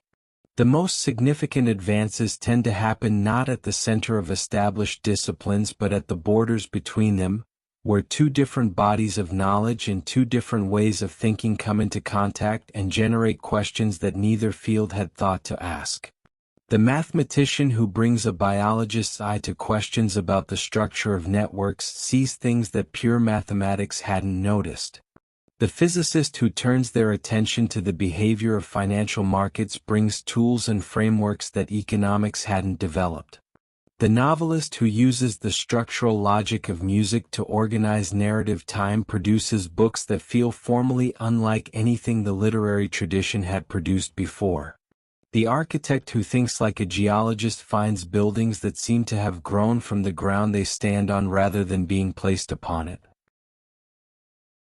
In each case, the original contribution comes not from going deeper into what is already known within a single domain but from going sideways, into the unexpected territory where two domains discover that they have been working on versions of the same problem without knowing it. And this suggests something important and actionable for the creative person who wants more of these fusions, more of these generative encounters between distant things, in their own practice. You have to leave home. Not permanently. Not even physically necessarily. But you have to be willing to spend real time in domains that have nothing obvious to do with what you make. Not as a tourist, passing through quickly and collecting surface impressions. As a genuine visitor, staying long enough to begin to understand the internal logic of the place. The way practitioners in that domain think. The problems they care about and why. The solutions they have found and the elegance or inelegance with which those solutions work. The questions they are still asking. Because it is the internal logic that matters. The rules and structures and organizing principles of another domain are what carry the generative potential when you bring them back to your own. Surface impressions produce surface results, the kind of borrowing that looks like inspiration but functions like decoration. Real conceptual blending happens at the level of structure, when the deep organizational principles of one domain are allowed to reshape the way you think about the problems of another. A painter who spends time genuinely studying mycology, the science of fungi, doesn't just come back with interesting visual imagery of mushrooms and spores and mycelial networks. They come back with the mycologist's understanding of distributed systems, of networks that have no center and no hierarchy, of growth that happens simultaneously in all directions along paths of least resistance, of structures that are individually fragile but collectively extraordinarily resilient. And those structural principles, brought into contact with the painter's existing practice, can reshape everything. The way a composition distributes attention, the way color spreads across a surface, the relationship between the individual mark and the overall structure. The whole organizing logic of the work can be quietly transformed by concepts borrowed from a domain that has nothing visually or thematically to do with painting. A writer who spends time studying astronomy comes back not just with beautiful images of nebulae and deep time and the scale of the universe, though those are there to be used. They come back with the astronomer's understanding of light travel time, the fact that what we see when we look at a distant star is not the star as it is now but the star as it was when the light we are seeing left it, potentially thousands or millions of years ago.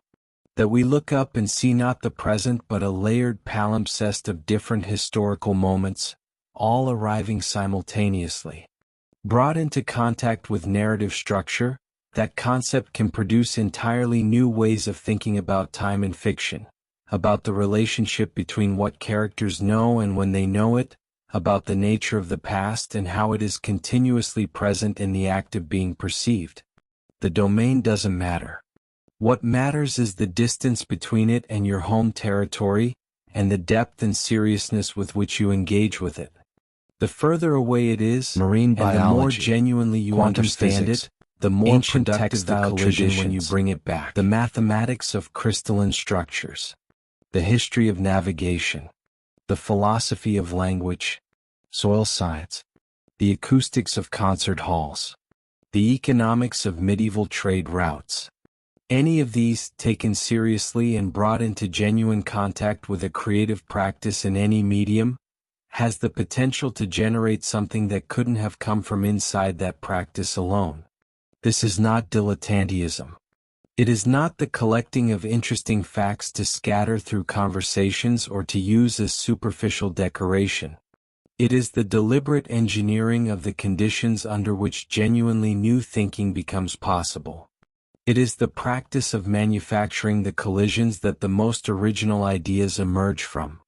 And it is a practice that anyone can undertake, regardless of the domain they work in or the stage they are at in their practice. The invitation is not to become an expert in everything. It is to become a genuine, curious, patient visitor to one unexpected place at a time, and to trust that what you find there, however irrelevant it seems on the surface, is carrying something that your own work has been waiting for. Because your work, whatever it is not finished. It is not as complete as it is going to be. It is not exploring all of its own possibilities.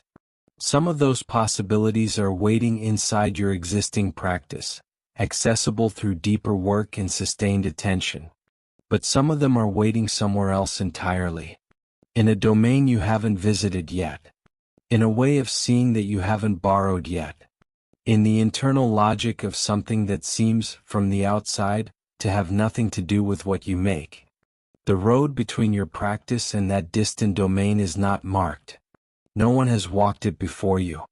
It doesn't appear on any map, because maps only show the roads that already exist. But the road is there.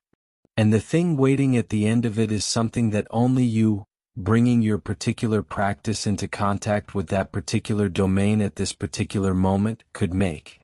Rest with that tonight. Let your mind wander freely across territories it doesn't usually visit. Follow whatever draws your curiosity without asking whether it is relevant or useful or connected to anything you are currently working on. Relevance, in the creative mind, has a way of revealing itself long after the encounter. The connection appears not at the moment of learning but at the moment of collision, which may arrive weeks or months or years later, in a context you couldn't have predicted. Trust the wandering. Trust the curiosity that pulls you sideways, out of the familiar territory and into the unexpected. That pull is not distraction. It is the creative mind doing exactly what it needs to do. Incubation and the power of doing nothing. There is a particular kind of guilt that many creative people carry around with them, quietly and almost constantly, like a stone in a pocket that they have stopped noticing only because they have been carrying it for so long. It is the guilt of not working. The feeling that any time spent away from the creative practice, any hour not devoted to making or planning or developing or refining, is an hour lost, an hour of falling behind, an hour of betraying the work and the self that is supposed to be committed to it. This guilt is remarkably common. It crosses disciplines and mediums and levels of experience. It visits the beginner who feels they haven't yet earned the right to rest, and the experienced practitioner who feels they have too much at stake to slow down. It arrives on weekends and in evenings and during illnesses and on holidays that were supposed to be holidays but that carry, beneath the surface, the persistent low-level anxiety of time not being used correctly. It whispers that the artist who is not actively making is not, in some important sense, an artist at all. That the practice only exists in the moments of direct engagement with it, and that everything else is just waiting, just absence, just empty time that more disciplined and more dedicated people would know how to fill. This guilt is not only unpleasant. It is based on a fundamental misunderstanding of how the creative mind actually works. And releasing it, genuinely releasing it rather than simply arguing yourself out of it for a little while before it comes back, requires understanding what is actually happening in the brain during the times when you are not actively working. Because something is happening. Something significant. Something that the active, effortful, engaged part of your creative practice cannot do on its own and cannot substitute for with more hours of direct work. Neuroscience has given us a name for the neural network primarily responsible for this something. It is called the default mode network. And its name, which sounds passive and residual, as though it is simply what the brain does when there is nothing more important to do, is deeply misleading. The default mode network is not a fallback state. It is not the brain idling in the absence of real activity. It is a specific, organized, highly sophisticated system that activates precisely when directed, task-focused attention relaxes its grip, and that does things the task-focused brain cannot do. The default mode network is associated with a cluster of mental activities that, on the surface, seem quite different from each other. Autobiographical memory retrieval, the process of bringing up specific personal memories and experiences. Mental simulation and future thinking, the ability to imagine hypothetical scenarios and project forward into possible futures. Perspective taking and social cognition, the capacity to model other minds and understand experiences different from your own. And crucially, for the creative person, spontaneous and associative thought, the kind of thinking that follows its own logic rather than a directed path, that wanders through the mind's contents without a predetermined destination, making connections along the way that goal-directed thinking would never find, because goal-directed thinking is moving too purposefully in a single direction to notice what is on either side of the path. When you are deeply focused on a task, when your attention is fully directed and your prefrontal cortex is fully engaged in the work of analysis, judgment, and deliberate problem-solving, the default mode network is largely suppressed. The two systems have an inverse relationship. When one is highly active, the other tends to be quiet. This makes functional sense. Focused, directed attention and free, associative wandering are pulling in different directions, and the brain generally doesn't try to do both at the same time. By never allowing the focused, directed system to step back, they are never giving the default mode network the space and the quiet it needs to do its particular and irreplaceable work. They are keeping one half of the creative brain continuously active while the other half, the half that makes the unexpected connections, that finds the routes between distant ideas, that draws on the full depth of personal experience and memory to generate something genuinely new, never gets the conditions it needs to function. The result is work that is technically accomplished, perhaps, that shows the marks of sustained effort and real skill, but that has a certain quality of thinness, of having been produced entirely in the narrow beam of directed attention without access to the deeper and broader resources that only the wandering mind can reach.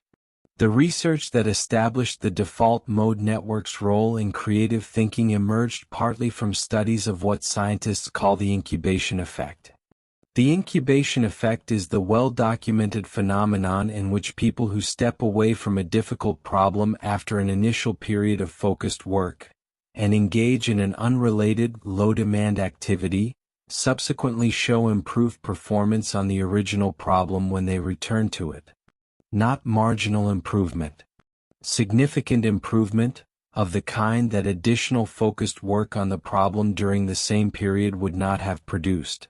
The classic example is the insight that arrives in the shower, or on a walk, or while washing dishes, or in the middle of the night, in the soft, unfocused state between sleeping and waking. The solution to a problem that had been stubbornly inaccessible during hours of deliberate effort suddenly surfaces, fully formed, as though it had been assembled somewhere out of sight and was simply waiting for the right moment to be delivered. This is not coincidence. It is not the random luck of a wandering mind occasionally stumbling across something useful.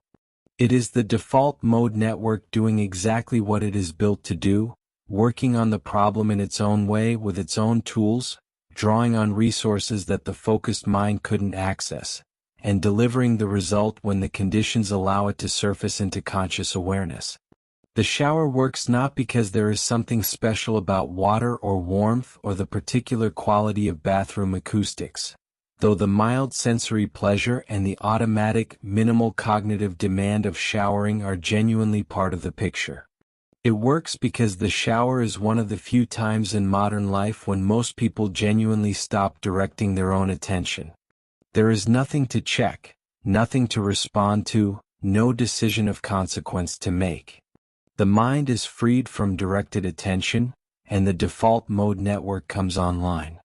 And if there has been a problem incubating beneath the surface, this is the moment when it can rise. The walk works for the same reason. Particularly a walk through a familiar environment that can be navigated without significant conscious attention, where the physical activity provides just enough sensory engagement to occupy the directed systems without demanding the full resources of focused cognition. The mind is gently occupied but not fully claimed, and in that space the associative wandering can happen. The dishes work. The repetitive, gentle, minimally demanding physical task. The garden. The driving of a familiar route. The folding of laundry. Any activity that is automatic enough to be done without full conscious engagement but that is present enough to keep the mind from looping anxiously back to the problem it is supposed to be incubating away from. The key condition is low cognitive demand combined with the absence of directed attention. Not total inactivity, which can paradoxically lead to rumination and anxiety rather than creative incubation. Not highly demanding activity, which engages the directed systems fully and suppresses the default mode network in the same way that direct work on the problem does. The sweet spot is the gently occupied, mildly engaged, minimum demand state. The state in which the wandering mind can wander. And the depth of what becomes available during genuine incubation is not limited to solutions to specific technical problems. It extends to the larger questions of creative direction, of what the work is actually about, of what it is reaching for that it hasn't yet found. These are questions that the focused mind often cannot answer because they require access to the full depth of the maker's experience and feeling and inner life, resources that are stored in forms the directed, analytical mind can't easily retrieve. But the default mode network has access to all of it. It is the system that works with autobiographical memory, with the full personal history of the maker, with the emotional residue of experiences that haven't been consciously thought about in years. When it brings these resources to bear on creative questions, it can generate directions and connections and insights that the deliberate mind, working from its more limited and more recently assembled store of consciously accessible material, simply couldn't find. This is why some of the most significant shifts in a creative practice happen not during periods of intensive work but during fallow periods. During illnesses that force a stop. During travels that disrupt the familiar routine so thoroughly that the usual directed engagement with the practice becomes impossible. During periods of grief or exhaustion or simply life, in all its unmanageable fullness, intervening between the maker and the studio. These periods feel, while they are happening, like interruptions, like losses, like time stolen from the work. And then the maker returns and something has changed. Something has clarified. The work that had felt stuck or narrow or uncertain about its own direction suddenly opens up, and the path that wasn't visible before is there, obvious, as though it had always been there, and the only thing preventing it from being seen was the obstruction of too much focus looking in too many wrong directions. The fallow period was not an interruption. It was the work continuing by other means, in the other half of the creative brain, with the other set of tools, gathering and connecting and assembling in the dark the thing that the light of directed attention couldn't build. This understanding changes the ethics of rest in the creative life. Not just the practical approach to rest, though it changes that too, but the ethical framework. The story about what rest means, what it is for, whether it is deserved or undeserved, productive or wasteful. Rest is not the absence of work. It is a different kind of work, conducted by a different system, requiring different conditions. The creative person who rests, who walks, who allows the mind to wander without guilt, who resists the pressure to fill every hour with directed production, is not being undisciplined. They are being wise. They are giving the full creative brain, both halves of it, the conditions each half needs to function at its best. And the guilt, that persistent stone in the pocket, can be set down. Not because rest feels good, though it does, and not because creative people deserve to rest, though they do.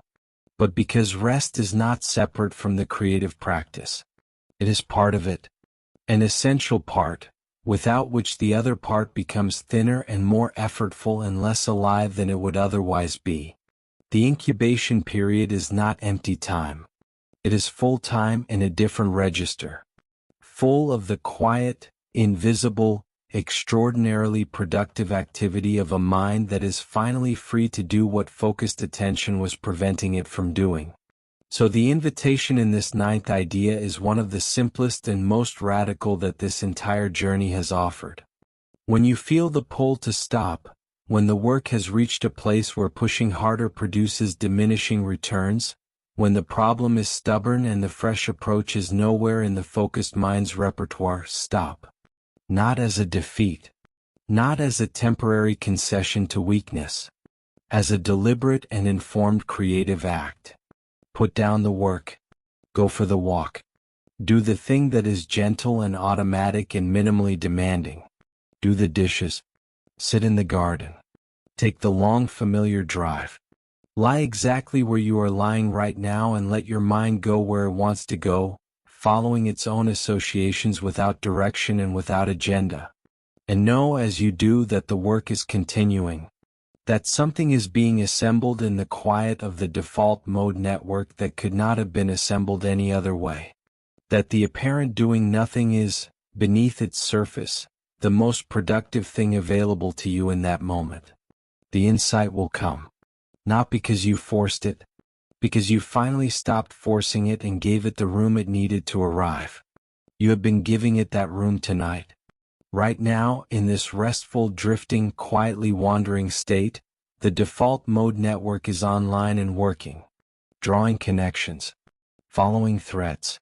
Finding routes between ideas that the day's directed attention moved past too quickly to notice. Whatever the work is waiting for, whatever the next thing is that hasn't arrived yet, it is closer than it was this morning. Let the mind wander. Let it follow whatever it follows into the quiet. It knows where it is going even when you don't. The brain remains plastic and adaptable forever.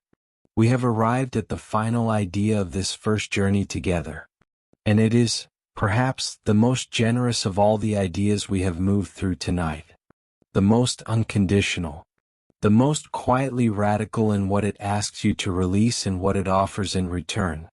It begins with a belief that was held, with great confidence and great authority, by the scientific community for most of the 20th century. A belief that shaped how doctors thought about brain injury and recovery, how educators thought about learning and age, how psychologists thought about the limits of human development, and how creative people thought about their own potential and the shelf life of their own vision. The belief was this: the adult brain is fixed. After a certain critical period in childhood and adolescence, during which the brain's architecture is laid down and its fundamental patterns of organization are established, the structure of the brain was thought to be essentially complete. The neural connections that existed by early adulthood were the connections you had. The pathways that had been built were the pathways that would remain. Learning new things was possible, of course, in the sense that new information could be stored within the existing architecture.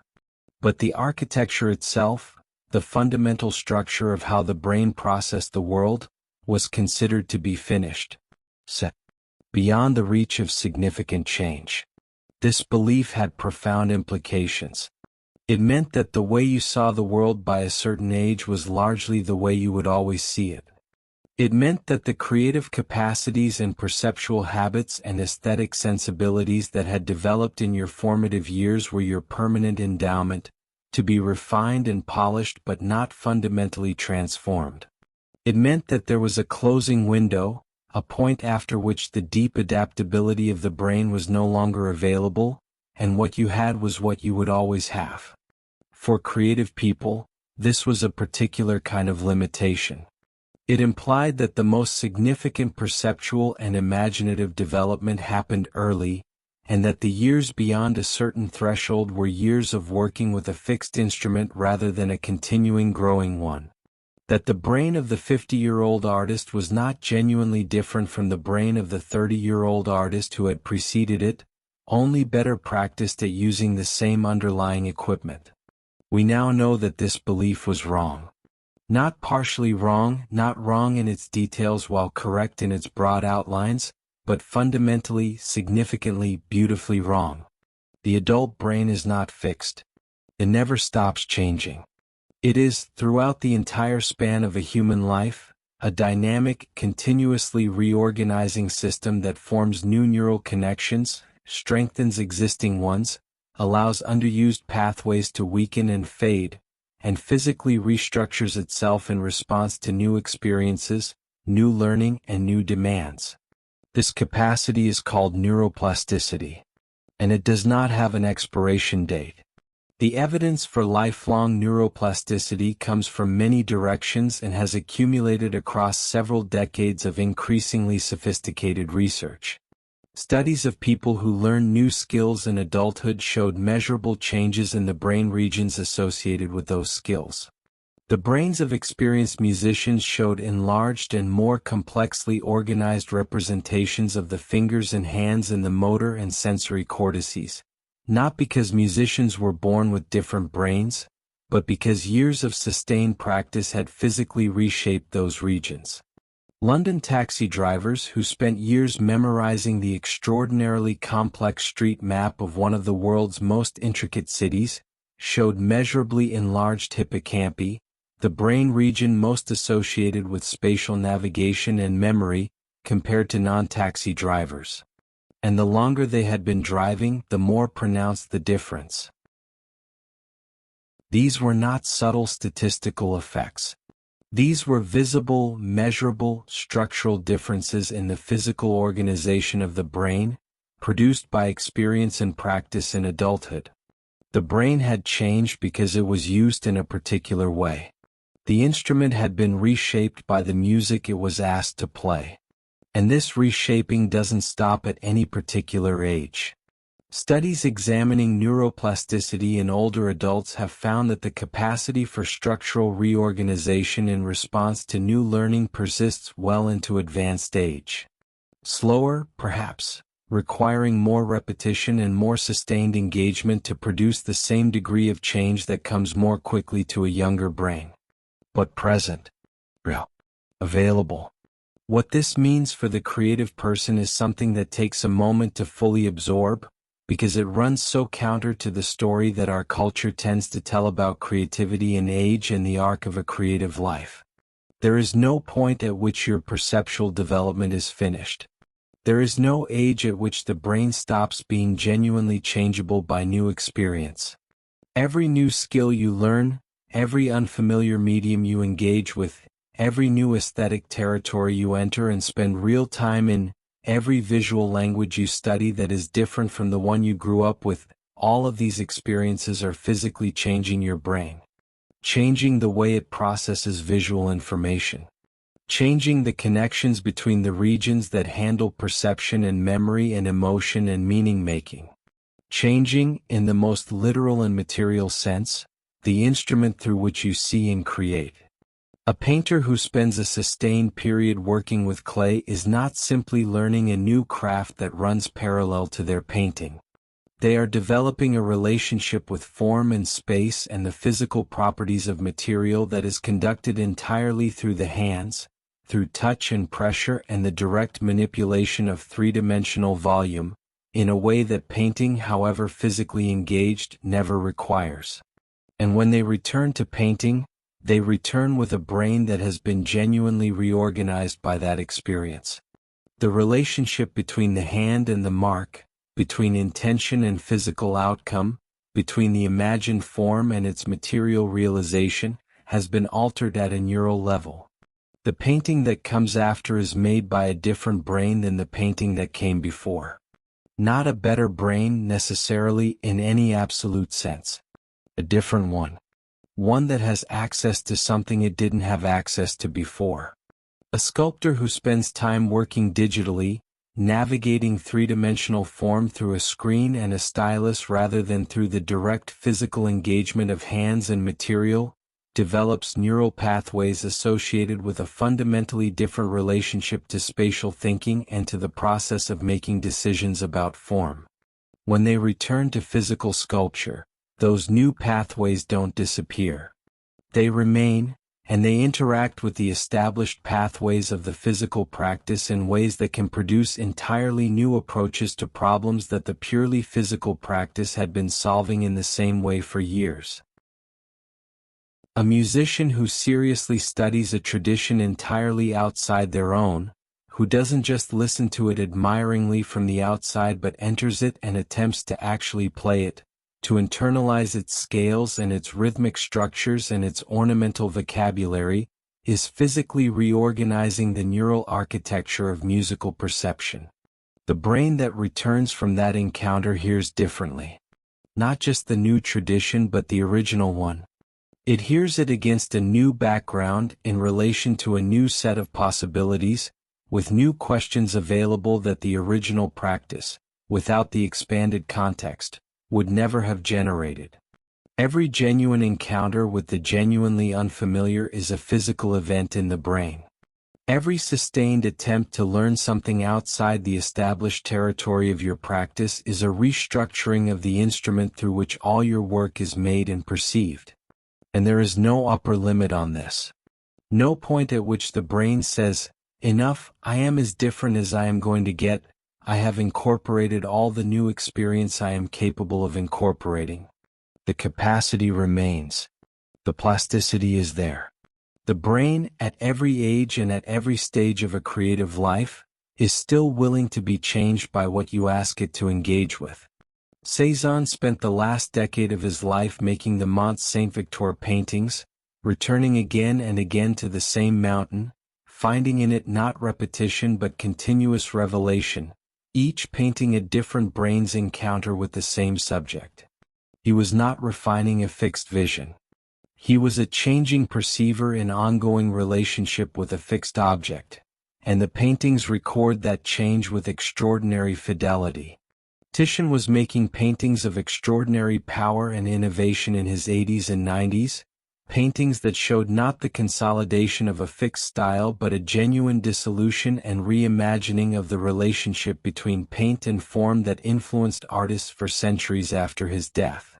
Louise Bourgeois made some of the most powerful work of her career in her 80s and 90s, work that engaged with themes and forms and emotional territories she hadn't approached before. These are not anomalies. They are not exceptional cases that prove the general rule of creative decline with age.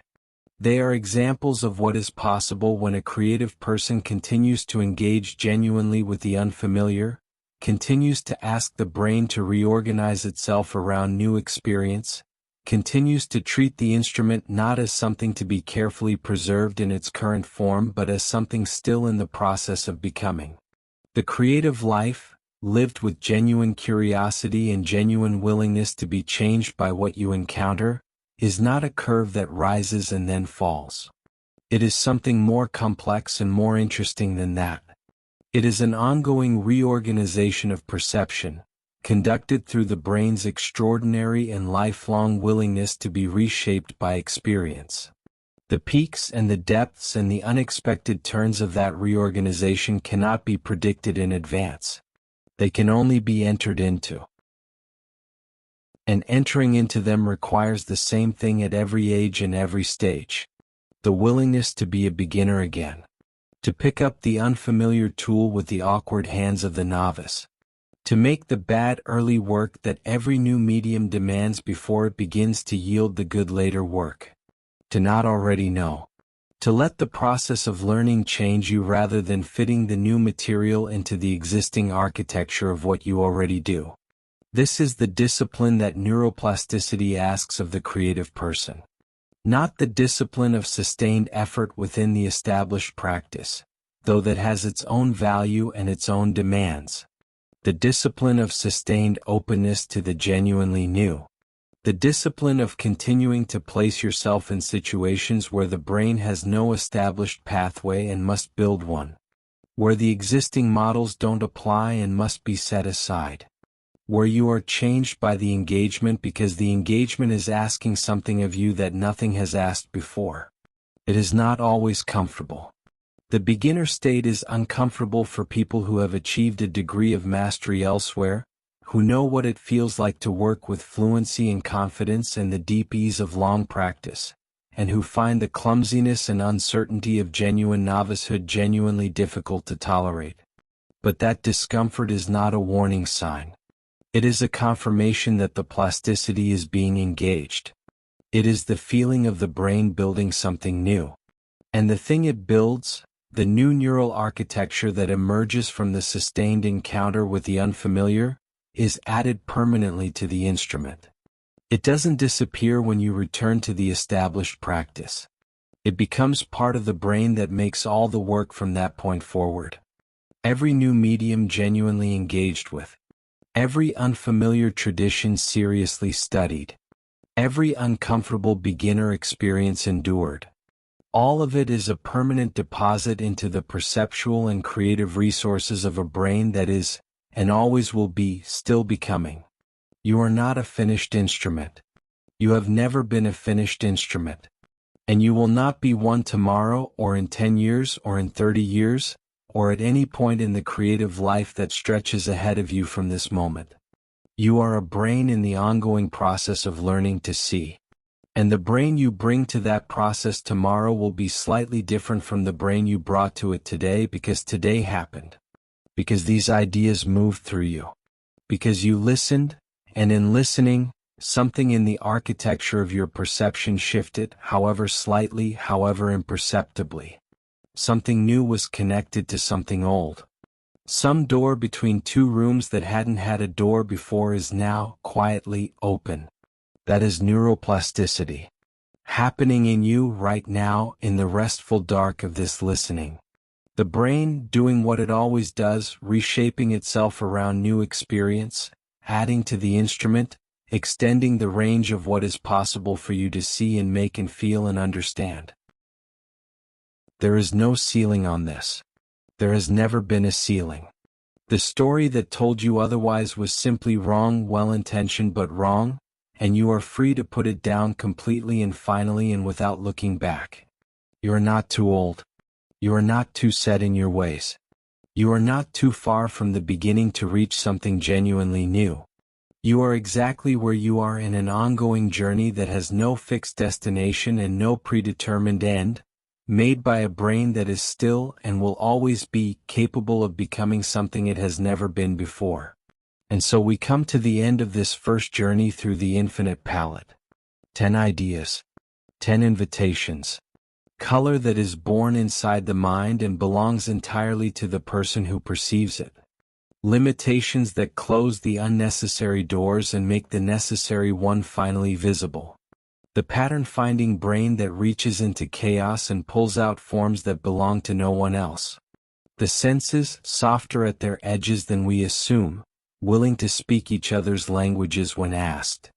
The open sky and the blue distance that loosen the tight grip of directed attention and give the creative mind room to breathe.